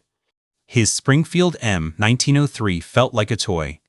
It was a precision instrument, but against a human wave, its 5-round capacity and bolt action cycle felt like trying to stop a tidal wave with a straw. Movement. Vandal's voice cut through the bone conduction headset, dry and clinical. UGS nodes in sectors 7 through 9 are tripping in sequence. I have high-velocity heat signatures. 200 personnel crossing the barbed wire aprons in 60 seconds. Mark target reference point Alpha. Lucky tightened his finger on the trigger. To his naked eyes, the jungle was an opaque wall of black. But the future Marines were already calling the cadence of the massacre. Death was a minute away, and it was coming at a sprint. Sparky's voice cut through the tactical net, the calm professional replaced by the urgency of a point-of-origin alert. All stations, Overwatch. It's incoming. Enemy high-angle fire. Impact in T-30. Brace. Thorne didn't look up. On his OLED display, he saw the thermal blooms of the Japanese Type 97 81mm mortars, sharp, white-hot bursts in the jungle canopy. He was already dragging a target box over the heat signatures on his ATOC screen. Fire mission, target reference point, Alpha Niner. Thorne barked into his mic, slaving the data to Martinez's mortar pit. Grid 334218. Japanese tubes in the open. Fire for effect. The Marine 60mm pits responded with a mechanical cough. Using Thorne's digital solution, they skipped the bracketing phase entirely. The M2 tubes dumped high-explosive rounds directly onto the Japanese base plates. It wasn't a bombardment. It was an execution. 20th century steel meeting. 21st century math. But the Imperial salvos were already mid-arc. The first rounds impacted the ridge's spine in a strobing sequence of orange thermite flashes. The crump flash of the explosions turned the jungle into a jagged, high-contrast landscape. Shrapnel-shredded steel casings hissed through the teak leaves like a swarm of hornets. In the flickering strobe of the mortar bursts, Lucky O'Malley finally saw the phantoms. Japanese infantry were vaulting over the barbed wire aprons, their Type 30 bayonets catching the firelight like silver needles. They were emerging from the dark by the hundreds, a human wave of mud-streaked uniforms and Arisaka rifles. "Not it." "Front," Lucky screamed, slamming the bolt of his Springfield home and trying to find a sight picture in the chaos. "They're on the wire. Here they come." The Battle of Edson's Ridge was no longer a tactical problem. It was a massacre in progress. The turkey shoot, the Black Hornet 3 Nano UAV, lifted off from Sparky's palm, its 4 rotors producing a faint ultrasonic hum that was swallowed by the humid night. The 33-gram drone climbed vertically, slaving itself to the GPS constellation and clearing the canopy. "God's eye is on station," Sparky whispered into his bone conduction mic. "Alt 300 AGL. LWII, long-wave infrared, sensors hot." Captain Thorne crouched in the mud, his ATOC tablet slaved to the drone's feed. The screen flared to life, rendering the pitch-black jungle in a high-contrast ironbow palette. The vegetation was a deep purple, but cutting through it were the electric yellow heat signatures of an army. "Contacts. Multiple. Count is surging," Thorne reported, his eyes tracking the luminous rivers of heat. The OTOC software was performing a real-time blob detection count. On the digital map, red diamonds, the NATO symbol for hostiles, multiplied across the ridge's southern face. It was the entire Kawaguchi detachment stripped of its cloak. "Disposition? Actual?" Doc Holloway asked, his M9 medical bag slung low. Thorne tapped the cluster tool on the glass. 2,487 confirmed heat sigs. "It's not a probe, Doc. It's a full regimental breakthrough." "Negative, actual." Colonel Edson's voice crackled through the SCR 536 handy-talkie. "Intel has the count at 800 for the whole sector." Thorne glanced at Lucky O'Malley. The kid was staring at the tablet, his face washed in the eerie blue light of the OLED display. He looked like a man watching a seance. "Colonel, I'm looking at the thermal footprint of a brigade," Thorne said, switching to the long-range radio. "They're in a staggered column of companies. First wave is 500 meters out. Main body is at 1 click. I've got a reserve element sitting cold at grid 142390. A long silence followed, punctuated only by the static of the 1942 airwaves. When Edson finally spoke, his voice was hollow. "How in God's name can you see that far in this soup?" "Thermal contrast, Colonel," Thorne said, forcing his voice into a clinical monotone. "We aren't looking for light. We're looking for 98.6-degree body heat against a 70-degree jungle floor. The canopy doesn't hide their metabolic signature." Lucky O'Malley leaned in, his voice trembling. "That's good." "Seeing through God's eyes. What's it look like?" Thorne looked at the PFC. The kid was holding an M1903 Springfield with a pitted walnut stock. On the screen, Thorne could see the Japanese lead scouts. He could see the thermal bloom of their breath and the heat soak of the rifles in their hands. "It looks like the end of the world for the guys on the other side," Thorne said. On the glass, the first red diamonds crossed the digital perimeter. 64 signatures, sappers and scouts, were belly-crawling through the double-apron wire, their wire cutters producing tiny thermal friction spikes. "All call signs, actual. Contact is imminent," Thorne transmitted on the encrypted PRC-163 net. "I have the lead elements at phase line green. Hold for a synchronized opening. Weapons tight until my mark." Staff Sergeant Vandal Valerius settled behind his Mark 18 Mod 1 with the clinical detachment of a watchmaker. He toggled the PEQ-15 to the IR pointer setting and verified the 0 on his Elkin Spectre DR. Beside him, Lucky O'Malley's breathing was a jagged, frantic rasp. "Easy, kid," Vandal murmured, flipping his PBS-31s up briefly to look Lucky in the eye. Slow is smooth, smooth is fast. Lucky's knuckles were white against the Springfield's wood. I can't see a damn thing, Sergeant. It's just void. Vandal flipped the dual tubes back down. The void vanished, replaced by a high-fidelity phosphor-green landscape. At 40 yards, a Japanese sapper was hunched over the concertina wire, his wire cutters working a strand with rhythmic precision. "Because I can," Vandal said. He depressed the pressure pad on his rail, casting an invisible infrared beam onto the sapper's temple. Through the tubes, the beam was a solid, brilliant lance of light. The Mark 18 suppressor, a surefire SOC OCOM 556, was a titanium baffle stack designed to eliminate muzzle signature. When Vandal squeezed the trigger, the cyclic action of the bolt was louder than the shot. A soft "footh," the sound of a pneumatic stapler. The sapper's head snapped back. He slumped into the wire, dead before his nerves could register the impact. Lucky flinched at the mechanical clack of the rifle's bolt. "What was that?" "Did you—" "Quiet," Vandal whispered. He shifted his hips, the IR laser sweeping to a second scout 20 yards to the left. Another puffed. Another body sliding into the mud. To Lucky O'Malley, the Japanese were simply being deleted by an invisible force. No muzzle flash to fix on. No thunderous report of a 3006 to provide a sense of direction.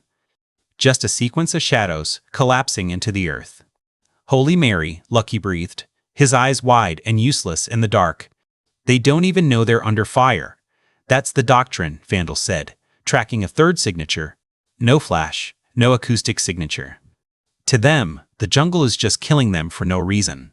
Vandal sent a third 5.56mm round downrange, watching the thermal bloom of the hit on the scout's center mass. He glanced at Lucky's shell-shocked face. "We're the ghosts tonight, kid." 800 yards south of Vandal's position, Sergeant Click Miller lay prone behind his Mark 20 SSR sniper support rifle. The rifle was a precision instrument, a sub-MOA match-grade barrel married to a monolithic chassis. His thermal weapon sight turned the pitch-black draw into a high-contrast map of metabolic heat. Click tracked a squad of 12 Imperial soldiers navigating a ravine that led directly to the first Raiders' mortar pit.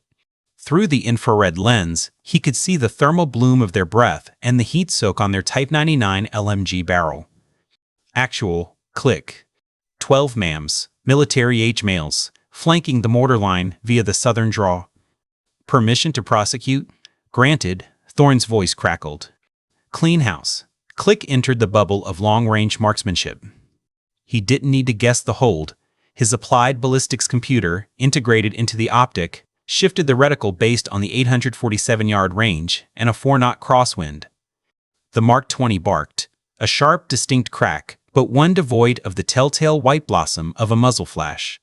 The 168-grain Sierra Match King projectile crossed the valley in just over a second, dumping its kinetic energy into the lead soldier's chest.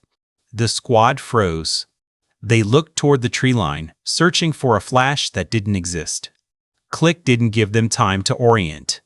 He worked the trigger with rhythmic, mechanical coldness. Hop.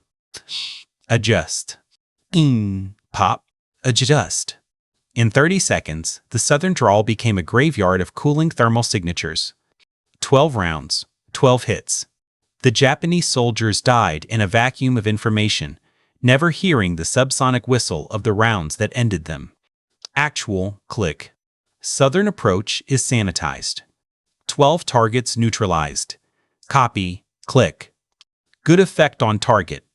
Gunnery Sergeant Slater sat in his pit, listening to the one-sided report over the radio. He'd spent his career thinking of snipers as men who hid in trees with Springfield scopes. This was something else. This was industrial-scale assassination. "What kind of piece puts them down at half a mile in the soup?" Slater muttered, wiping grit from his eyes. Lucky O'Malley was thinking the same thing, watching Vandal work. The Raider moved with economy, never wasting emotion. His rifle cracked softly. Puff, tuff, tuff. 10 bodies fell in the wire like puppets with cut strings. "How many?" Lucky asked, his voice barely audible. Vandal didn't look up from his optic. "Stopped counting at 30. "Does it matter? Don't they run?" Where? Vandal's finger depressed the trigger again. They can't see us. They don't know where the fire is coming from. All they know is their friends are dying. Through his PVS-31s, Vandal watched a Japanese officer trying to rally his men. The man was waving a sword, shouting orders that were lost in the jungle night. Vandal centered the reticle on the officer's chest and squeezed. The officer dropped mid-gesture, the sword falling from nerveless fingers.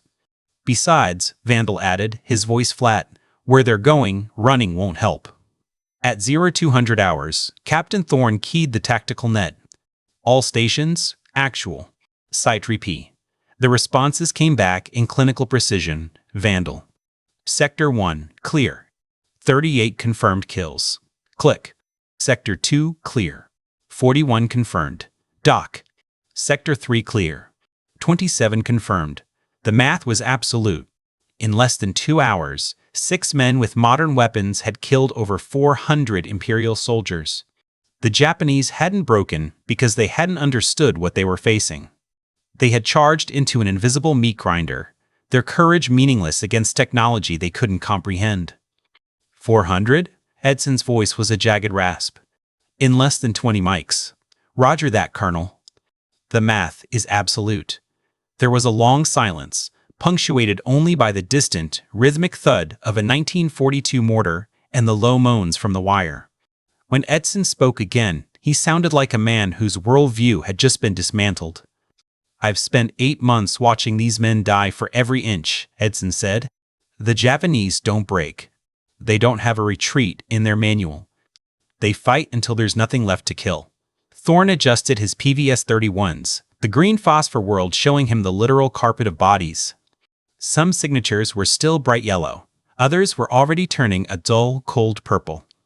They do when they realize the night doesn't belong to them anymore, sir. At 0215 hours, Kawaguchi's second wave stepped off. The general had attempted to adapt, but he was solving a 21st century problem with a 19th century mindset. He ordered a silent infiltration. No preliminary mortar fire, no drums, just small unit infiltration tactics, Shinyu, designed to slip between the marine blind spots. He was countering M1 Garand fields of fire and 1940s acoustics, unaware that the Americans were now monitoring the thermal signatures of his men's very heartbeats. Sparky tracked the heat sigs on the Black Hornet speed. Actual, I've got 200 leakers on the eastern spur. They're using the topographical dead space in the draw to mask their movement. Thorne checked the ATOC display. In 1942, that draw was a death trap for defenders because it sat below the line of sight.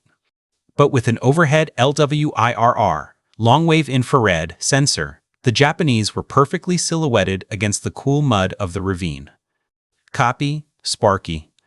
All call signs. We have high-velocity signatures in the eastern draw. Clear the lanes. Engage at will. The Raiders transitioned with the economy of motion found in elite teams.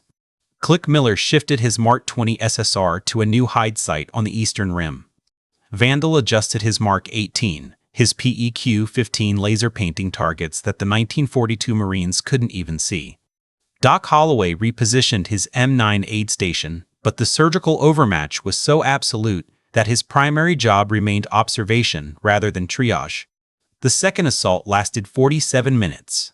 It was a repetitive, clinical cycle of detection and deletion. Every Imperial squad was acquired before they cleared the tree line. Every NCO was neutralized before he could signal the charge. The suppressed muzzles produced no flash, giving the Japanese 0 aiming points for their return fire. Lucky O'Malley watched Vandal. He was looking for a flicker of humanity, hatred, pride, or even revulsion. But the Raider's face was a mask of technical proficiency. He worked the bolt and the trigger with the same detached focus he'd used to troubleshoot a radio. "Doesn't it get to you?" Lucky asked during a lull, his voice barely audible over the distant moans of the dying. "Doing it this way?" Vandal paused, performing a bore check with a cleaning rod. The air was thick with the scent of spent 5.56mm propellant and tropical decay. "They're here to kill you, O'Malley," Vandal said, his voice flattened. "They're here to put a bayonet through your Pittsburgh buddy, and a bullet through my head. I don't lose sleep over the fact that they're failing. But it isn't fair. They're fighting a shadow. Fair? Vandal looked up, genuinely perplexed by the 1940s concept of chivalry in a meat grinder. Kid, this isn't a sporting event. This is asymmetrical warfare. If I'm in a fair fight, I've already made a mistake. I prefer the odds stacked until the other side doesn't have a chance to pull the trigger. Lucky nodded, but the disconnect was total. To him, war was a test of guts and the steady hold factors. To Vandal, it was an information dominance problem with a kinetic solution. Besides, Vandal added, his eye returning to the Eelcan Spectre optic as new yellow blooms appeared on the ridge's edge. They picked the century. We're just providing the closing argument. The third assault launched at 0245 hours, fueled by the cold momentum of a cornered predator. General Kawaguchi had committed his strategic reserve company commanders, elite NCOs, and staff officers. These weren't the confused leakers of the earlier waves. These were the men who had broken the British at Singapore and the Americans at Bataan. They hit the northern slope in a high-speed rush, their Type 30 bayonets fixed, and their officers' Shingunto swords raised as beacons. It was a banzai in spirit, but the execution was disciplined. They moved by bounds, providing mutual support through the elephant grass. Doc Holloway watched the high-contrast yellow blooms of their body heat through his PVS 31s. These men weren't stumbling. They were using the topography of the ridge, identifying the 1942 dead zones and sprinting through them. These guys have their act together, Holloway reported. They're leapfrogging the draws. They're good. Doesn't matter, Klickmüller's voice came back, flat and clinical. Good doesn't beat invisible. But as Doc watched, he felt a chill that had nothing to do with the tropical rain. The Japanese were executing a perfect 20th century infantry assault. In any other timeline, this was a breakthrough. Here, it was merely an efficient way to queue for the slaughter. The raiders opened up at 300 meters. The suppressed Mark 17s and Mark 20s began a rhythmic deletion of the Japanese leadership. NCOs were dropped mid-stride. Officers were neutralized before they could give the signal to charge. The Imperial soldiers didn't stop because they couldn't understand the nature of their failure. To them, it wasn't a battle, it was a series of spontaneous, silent deaths. Doc tracked a sergeant through his monocular. The man had a catastrophic chest wound from a 7.62mm round, yet he continued to drag his squat forward through the mud. A lieutenant, his left arm shattered, directed his men with a sword held in his right hand until a second burst caught him in the center mass.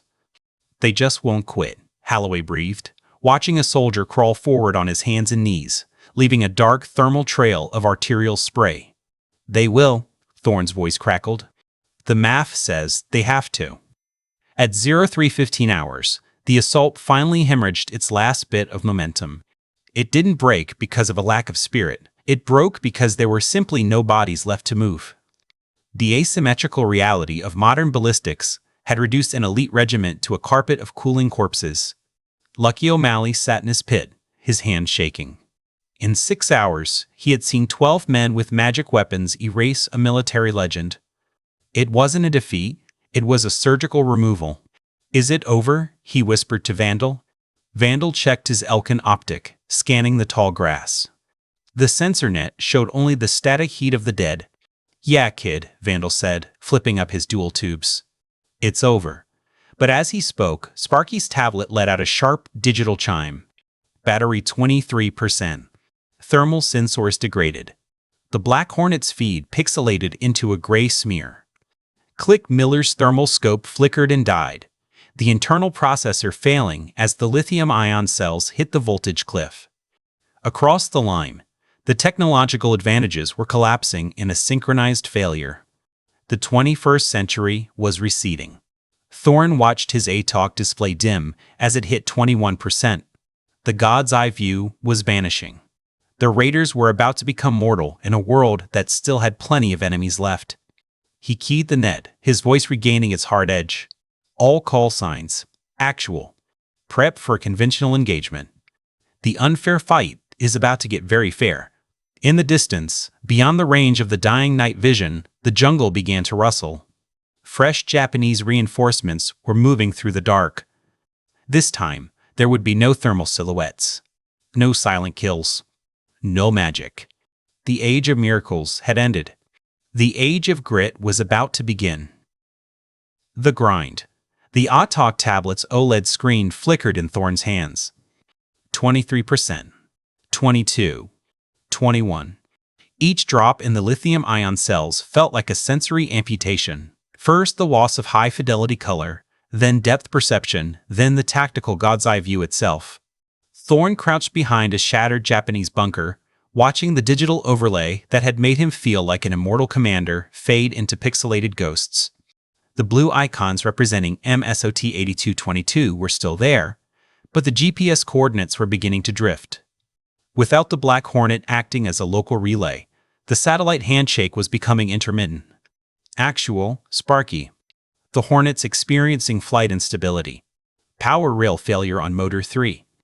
I'm bringing her home before she falls out of the sky. Thorne looked up. The tiny drone was wobbling through the humid air like a drunk hummingbird. The nano UAV had been their early warning system. Now its electric motors were whining in a high-pitched death rattle. Copy. Sparky. How much loiter time? Maybe 5 mics, boss. After that, we're back to using our ears. The drone didn't make it. Halfway to Sparky's position, the rotors ceased. Thorne watched the $3,000 piece of 21st century tech tumble into the canopy with a barely audible rustle. Just like that, their aerial reconnaissance was zeroed out. His tablet let out a sharp digital chime, another 1% drop. 8% remaining. Movement. Southeast. Top O'Connor's voice carried across the ridge, unamplified and raw. Large-scale movement. They're bringing the house, Thorne. Thorne tapped the screen, trying to force the LWIR long-wave infrared overlay, but the processor was too sluggish to render the data. The crisp heat signatures were now just blurry red smudges that refreshed every 5 seconds. 7%. He keyed the PRC-163, broadcasting to the team. All call signs, actual. We are in battery conservation mode. NVGs to standby. ATOC displays to minimum brightness. We make what we have last until the sun breaks. But Thorne knew they were fighting entropy. Their technological overmatch was borrowed time, and the bill was coming due. The batteries that powered their night vision devices, NVDs, and ballistic computers had been charged in 2026. They were running on the last dregs of a future that was slipping away. Through the teak trees he heard it, the heavy, uncoordinated footfalls of an army that no longer cared about stealth. The Japanese knew the ridge was a graveyard of their brothers, but they also knew the invisible fire had slowed. They were betting everything on a final, blunt force push. 6%. Near Vandal's position, Lucky O'Malley was clutching the mark. 18 Vandal had let him hold earlier. The kid was staring at the suppressed rifle as if it were a holy relic. How's it work without the red dot? Lucky whispered. Vandal tapped the 45-degree offset iron sights mounted on the rail. Same way your Springfield works, kid. Line up the front post in the rear notch. The only difference is the math behind the ballistics. Lucky nodded, but his eyes stayed fixed on the dark jungle. He'd seen the raiders fight like gods. Now he was watching them prepare to fight like men. With 5%. Thorne's screen flickered, and half the blue force icons vanished. The GPS constellation had lost the lock on the team's transmitters. Sparky, status on the VHF? Radio solid for now, actual. We've got 6 hours on the 152s. It's the optics and the sensors that are redlining. Everything else. The PVS-31s that turned pitch black into emerald daylight. The thermal scopes that stripped the enemy of their camouflage. The blue force tracker that showed Thorne exactly where his men were standing. It was all fading. 4%.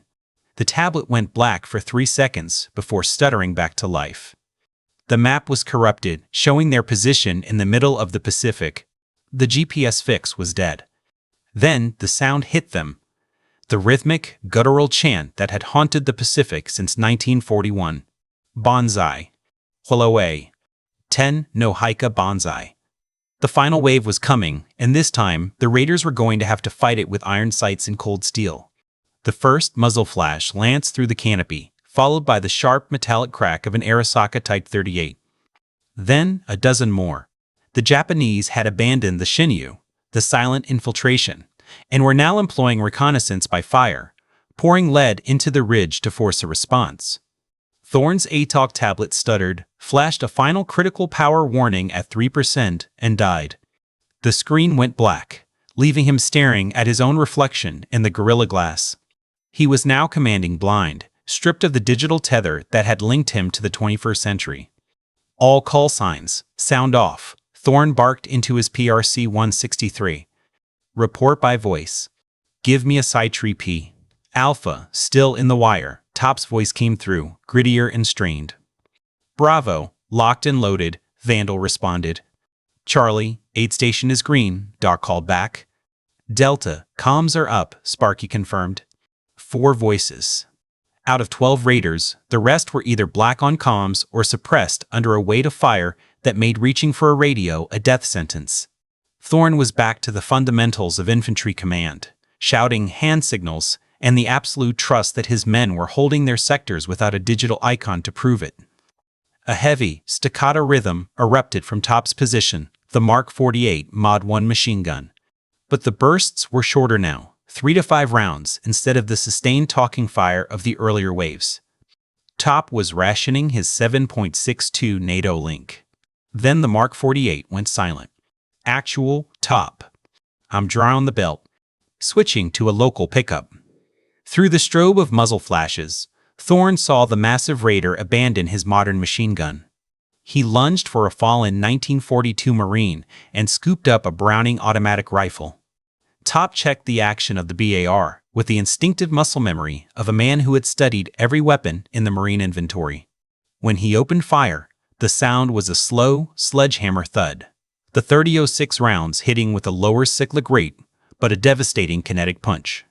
BAR's got some teeth, Top's voice crackled, almost casual. Heavy as a boat anchor, but she'll hunt. 50 meters away, Vandal was facing a thermal crisis. His surefire suppressor, glowing a dull cherry red after hundreds of rounds, had finally succumbed to the heat. The internal baffles had warped, creating a baffle strike risk. He wrenched the hot titanium tube off and threw it into the mud. When he triggered his next burst, the Mark 18 barked with the unsuppressed fury of a 10.3-inch barrel. Every shot was a pillar of white flame, broadcasting his position to the entire southern slope. Well, so much for the ghost routine, Vandal muttered. Neighborhoods officially gone to hell. Lucky O'Malley, huddling in the dirt with a spare P-mag in each hand, stared at the naked muzzle. It's supposed to be that loud. Kid, up until 5 mics ago, we were a ghost story, Vandal said, his eyes scanning the tree line over his iron sights. Now, we're just a target. The next Japanese probe hit from the northwest. Without the Black Hornet overhead or the thermal scopes, the raiders were reduced to the Mark 1 eyeball. They were listening for the snap of a twig and watching for the shift of a shadow. Click Miller was firing controlled shots from his Mark 20 SSR, but without the ballistic computer's automatic holdover, he was doing the math in his head. Range to target, 600 meters. Wind speed, 4 knots from the east. Barometric pressure, dropping fast. He adjusted the elevation knob and squeezed. The round snapped through the canopy and took a Japanese officer in the chest. But it had taken Click 3 seconds to make the calculation. 3 seconds where he wasn't watching the flanks. I'm working blind here, Click transmitted. The thermal's dead. I can't see their assembly points. Welcome to 1942, Click, Thorne responded. Fight like your grandfather. Doc Holloway was deep in the aid station, a shallow scrape behind a coral outcropping that offered minimal cover. He'd spent the last hour performing field surgery with tools that would have been cutting edge in World War I. Gunnery Sergeant Slater lay on a poncho, his chest wrapped in blood-soaked gauze. The Marine had taken shrapnel from a Type 97 mortar round, and Doc had spent 30 minutes pulling metal fragments out of the man's lung cavity with nothing but forceps and prayer. My boys, Doc, Slater wheezed, his hand gripping Holloway's sleeve. The line's thin. I can hear the steel. The line's holding, Gunny. Stay down. But the sound outside told a different story. The M1 Garens were being answered by the rhythmic shink of bayonets and the screams of men dying in the mud. The 21st century had finally been dragged into the trenches of 1942.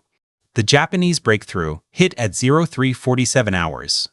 They found the seam between Vandal's sector and Click's Overwatch, a 30-man wedge moving with the suicidal velocity of the 124th Infantry's elite shock troops. Captain Tanaka led the spearhead. He wasn't screaming the ritual banzai. He was barking tactical orders in a high, sharp cadence, his Type 95 katana tracing silver arcs in the darkness as he cleared the wire obstacles. Vandal toggled his Mark 18 to full auto, the 10.3-inch barrel spitting a frantic wall of 5.56 NATO. The rifle bucked against his shoulder, brass casings glittering like sparks before vanishing into the mud. He dropped 4, then 5, but the Imperial wave didn't have a breakpoint. It only had momentum.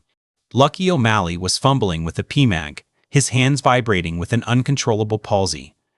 He'd never performed a high-stress reload. The mechanical marriage of plastic and steel felt like a puzzle he couldn't solve. "Easy, kid," Vandal said, his voice dropping into the instructor tone used at Quantico. "Index the mag. Squeeze it until it clicks. Slap the floor plate. You got this." But the math was failing. The Raiders were at the red line of ammunition and endurance. Thorne made the call. It was the hardest decision of his career, a choice between the 2026 doctrine of no man left behind and the 1942 reality of hold or die. All call signs, actual. Fall back to phase line blue. Leapfrog by teams. Charlie and Delta, you're the first bound.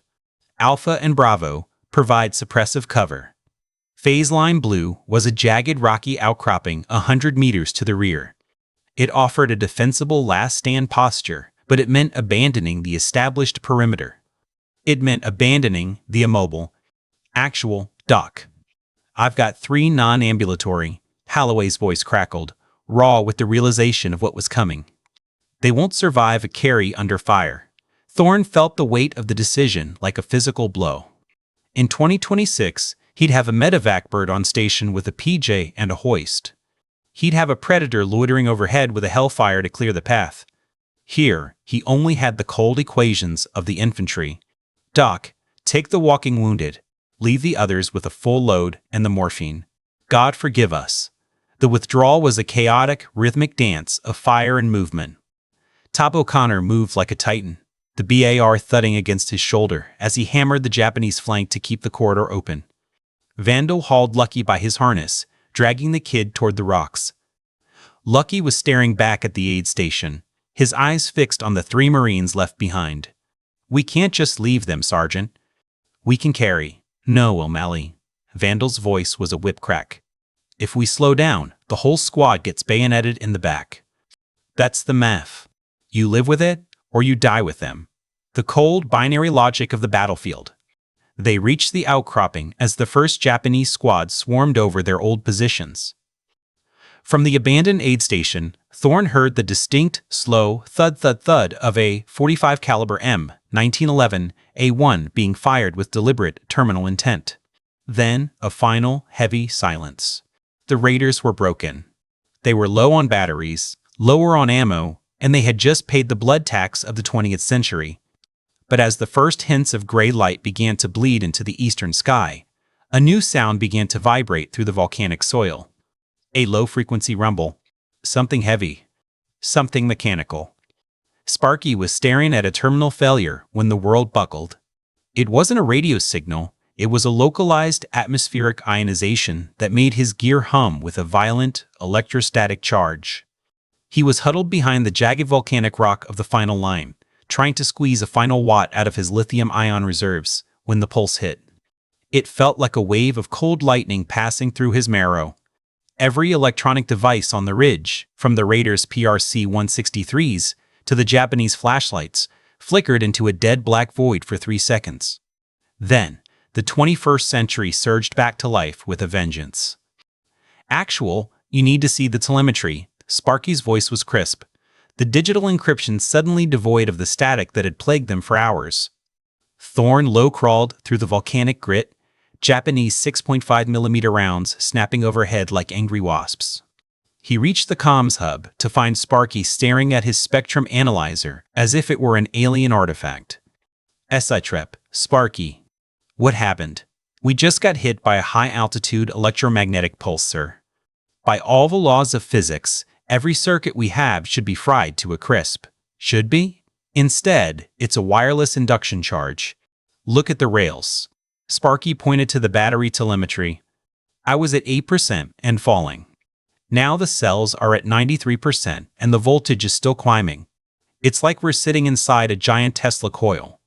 Thorne checked his own gear. His ATOC tablet, previously a dead slab of glass, was glowing with a vibrant 100% charge. The GPS lock was instantaneous, showing 16 satellites and high-definition satellites that shouldn't even be in orbit for another 84 years. "That's impossible. You don't just recharge a dead battery through the air without burning out the motherboard, sir. The laws of physics just took a back seat." Sparky adjusted the gain on his ultra-low frequency ULF monitor. "I'm picking up a carrier wave from offshore, southeast. The same bearing as the storm cell that dropped us here." Thorne looked toward the dark expanse of the Pacific. He couldn't see the water, but he felt the barometric pressure dropping so fast his ears popped. The air felt thick, vibrating with a sub-audible frequency that made his dental fillings ache. "The anomaly? It's destabilizing, sir. Whatever opened the door to 1942 is spiking. It's not just a storm anymore, it's a quantum event." Another pulse rippled through the trees, a visible, shimmering curtain of Cherenkov blue light. It washed over the teak leaves, making them glow with an ethereal, radioactive luster. On Thorne's wrist, his tactical watch showed the battery jumping to an impossible 120% capacity. "Sparky, fix the source." "I'm trying, but the magnetic declination is spinning wildly. If that thing hits a crescendo, it might not just be our batteries that get a charge. It could rip the molecular bonds of the whole ridge." Thorne keyed the PRC 163, his voice carrying the renewed authority of a commander who had regained his sight. "All call signs. Actual. Status check. If your glass is hot, sound off." One by one, the raiders checked in. PVS-31s active. Thermal weapon sights hot. Ballistic computers online. The 21st century had been reinstalled on Guadalcanal, but Thorne felt a cold weight in his gut. This wasn't a tactical windfall.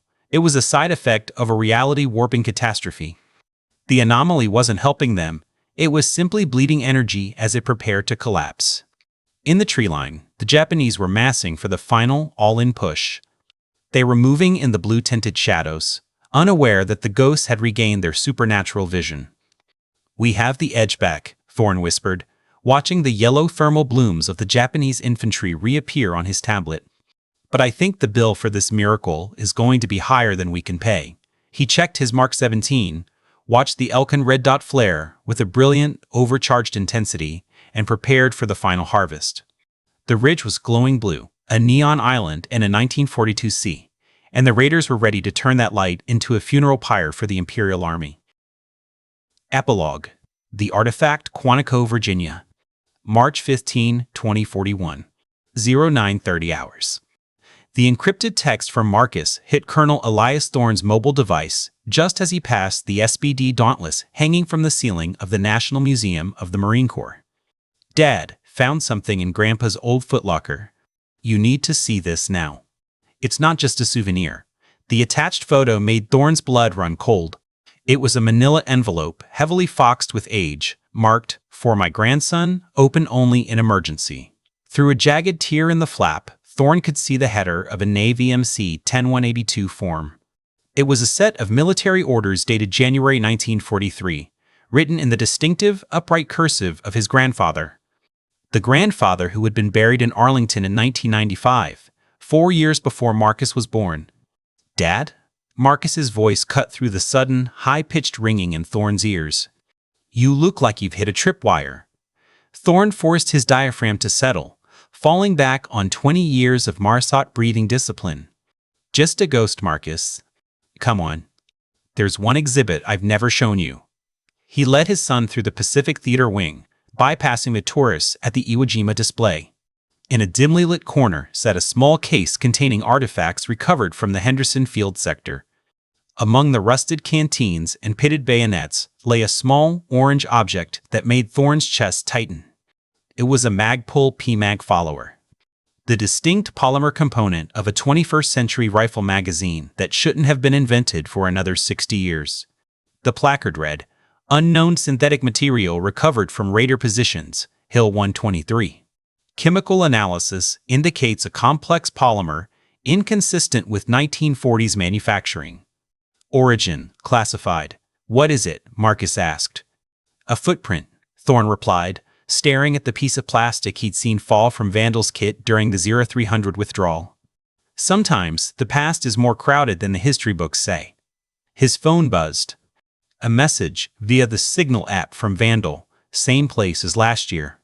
1900 hours. The weather is turning. V March 15th. The anniversary. But this felt like a movement order. Arlington, Virginia. Marcus Thorne's bedroom. 11:30 hours. The wooden footlocker sat on Marcus's desk, its contents violating every law of causality. Thorne understood. His grandfather's 1943 field manual was there, but the margins were crowded with Elias's own handwriting. Tactical annotations regarding asymmetrical night fighting and thermal masking. There were sketches of PVS-31 optics and level 4 ceramic plates, drawn with a precision that 1943 eyes shouldn't have been capable of. "Dad, how did Grandpa know about gear that didn't exist?" Marcus asked, holding a page covered in GPS coordinates. "And why is this your handwriting?" Before Thorne could answer, his phone rang. It was Doc Holloway. "Colonel, turn on the secure feed." Now, Thorne opened his laptop. The headline on the Defense News Crawler read, "QUANTM Research Breakthroughs." A reporter stood outside Building 132 at Lawrence Livermore National Laboratory.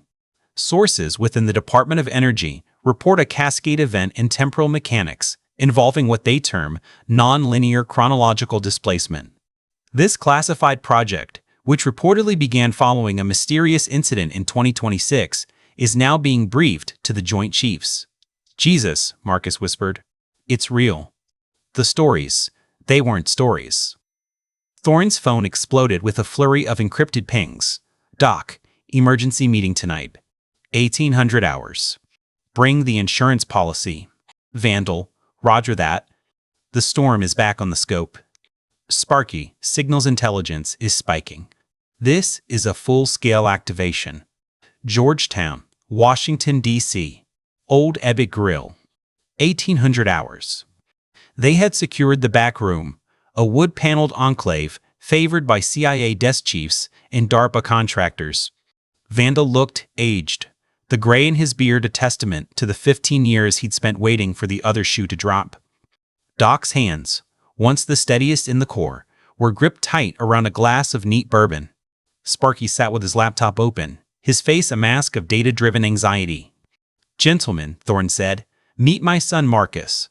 He's the one who found the evidence." Marcus opened the footlocker with the care of an EOD technician. Inside were the sealed envelopes, each marked with dates, 1943, 1968, 1991, 2025. "Your grandfather, Staff Sergeant William Thorne," Vandal said, examining a sketch of a Mark 17 suppressor. "He served on the canal, came home, and lived a quiet life. But it looks like he spent that life as a stay-behind agent for a war he'd already fought in the future. He learned advanced trauma management 30 years before the first EMT was certified," Doc added, looking at handwritten notes on tension pneumothorax. "He saved men in the Korean War using protocols I taught him in a foxhole in 1942. Sparky held up a sheet of NSA encryption codes from the 1970s, written in 1943. "He was building the infrastructure for us to be found." "How?" Marcus asked. The four raiders exchanged the look. The one that said the truth was about to get black-site complicated. "Your grandfather met a group of Marines who didn't belong in his century," Thorne said. "He protected their secrets for 80 years so that when we finally went back, the loop would be closed. He wasn't just my grandfather, he was our intelligence asset across time." Sparky's laptop chimed, a sharp, digital warning. We have a massive quantum signature. Livermore is detecting a displacement event consistent with a level 5 anomaly. It's centering on the exact coordinates of Henderson Field. It's happening again, Vandal said, his hand moving instinctively to the small of his back where he carried his sidearm. No, Sparky corrected, his eyes wide. It's bigger. It's not just one team. I'm seeing signatures at Iwo Jima, Saipan, and Chosin. Someone is pulling Marine units from across the 21st century and seeding them into every losing battle in our history. The Corps is protecting its own, Thorne realized. Lawrence Livermore, National Laboratory, California. 2100 hours Pacific Time.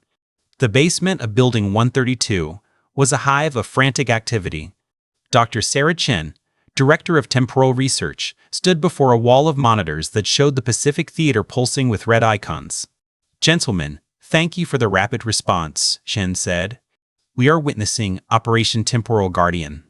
It appears the United States Marine Corps has activated a contingency plan we didn't even know existed. A contingency plan for what? Thorne demanded. For survival, Chen explained. Your mission to Guadalcanal in 2026 was the proof of concept. It proved that a small team of modern Marines could alter the outcome of a campaign without breaking the timeline. Now, the self-correction mechanism has kicked in. The Corps is deploying reinforcements to ensure that every pivotal moment in our history is secured. The wall display shifted to show Quantico and Camp Pendleton. Green, shimmering auroras were dancing over the parade decks. The displacement is accelerating, Chen said.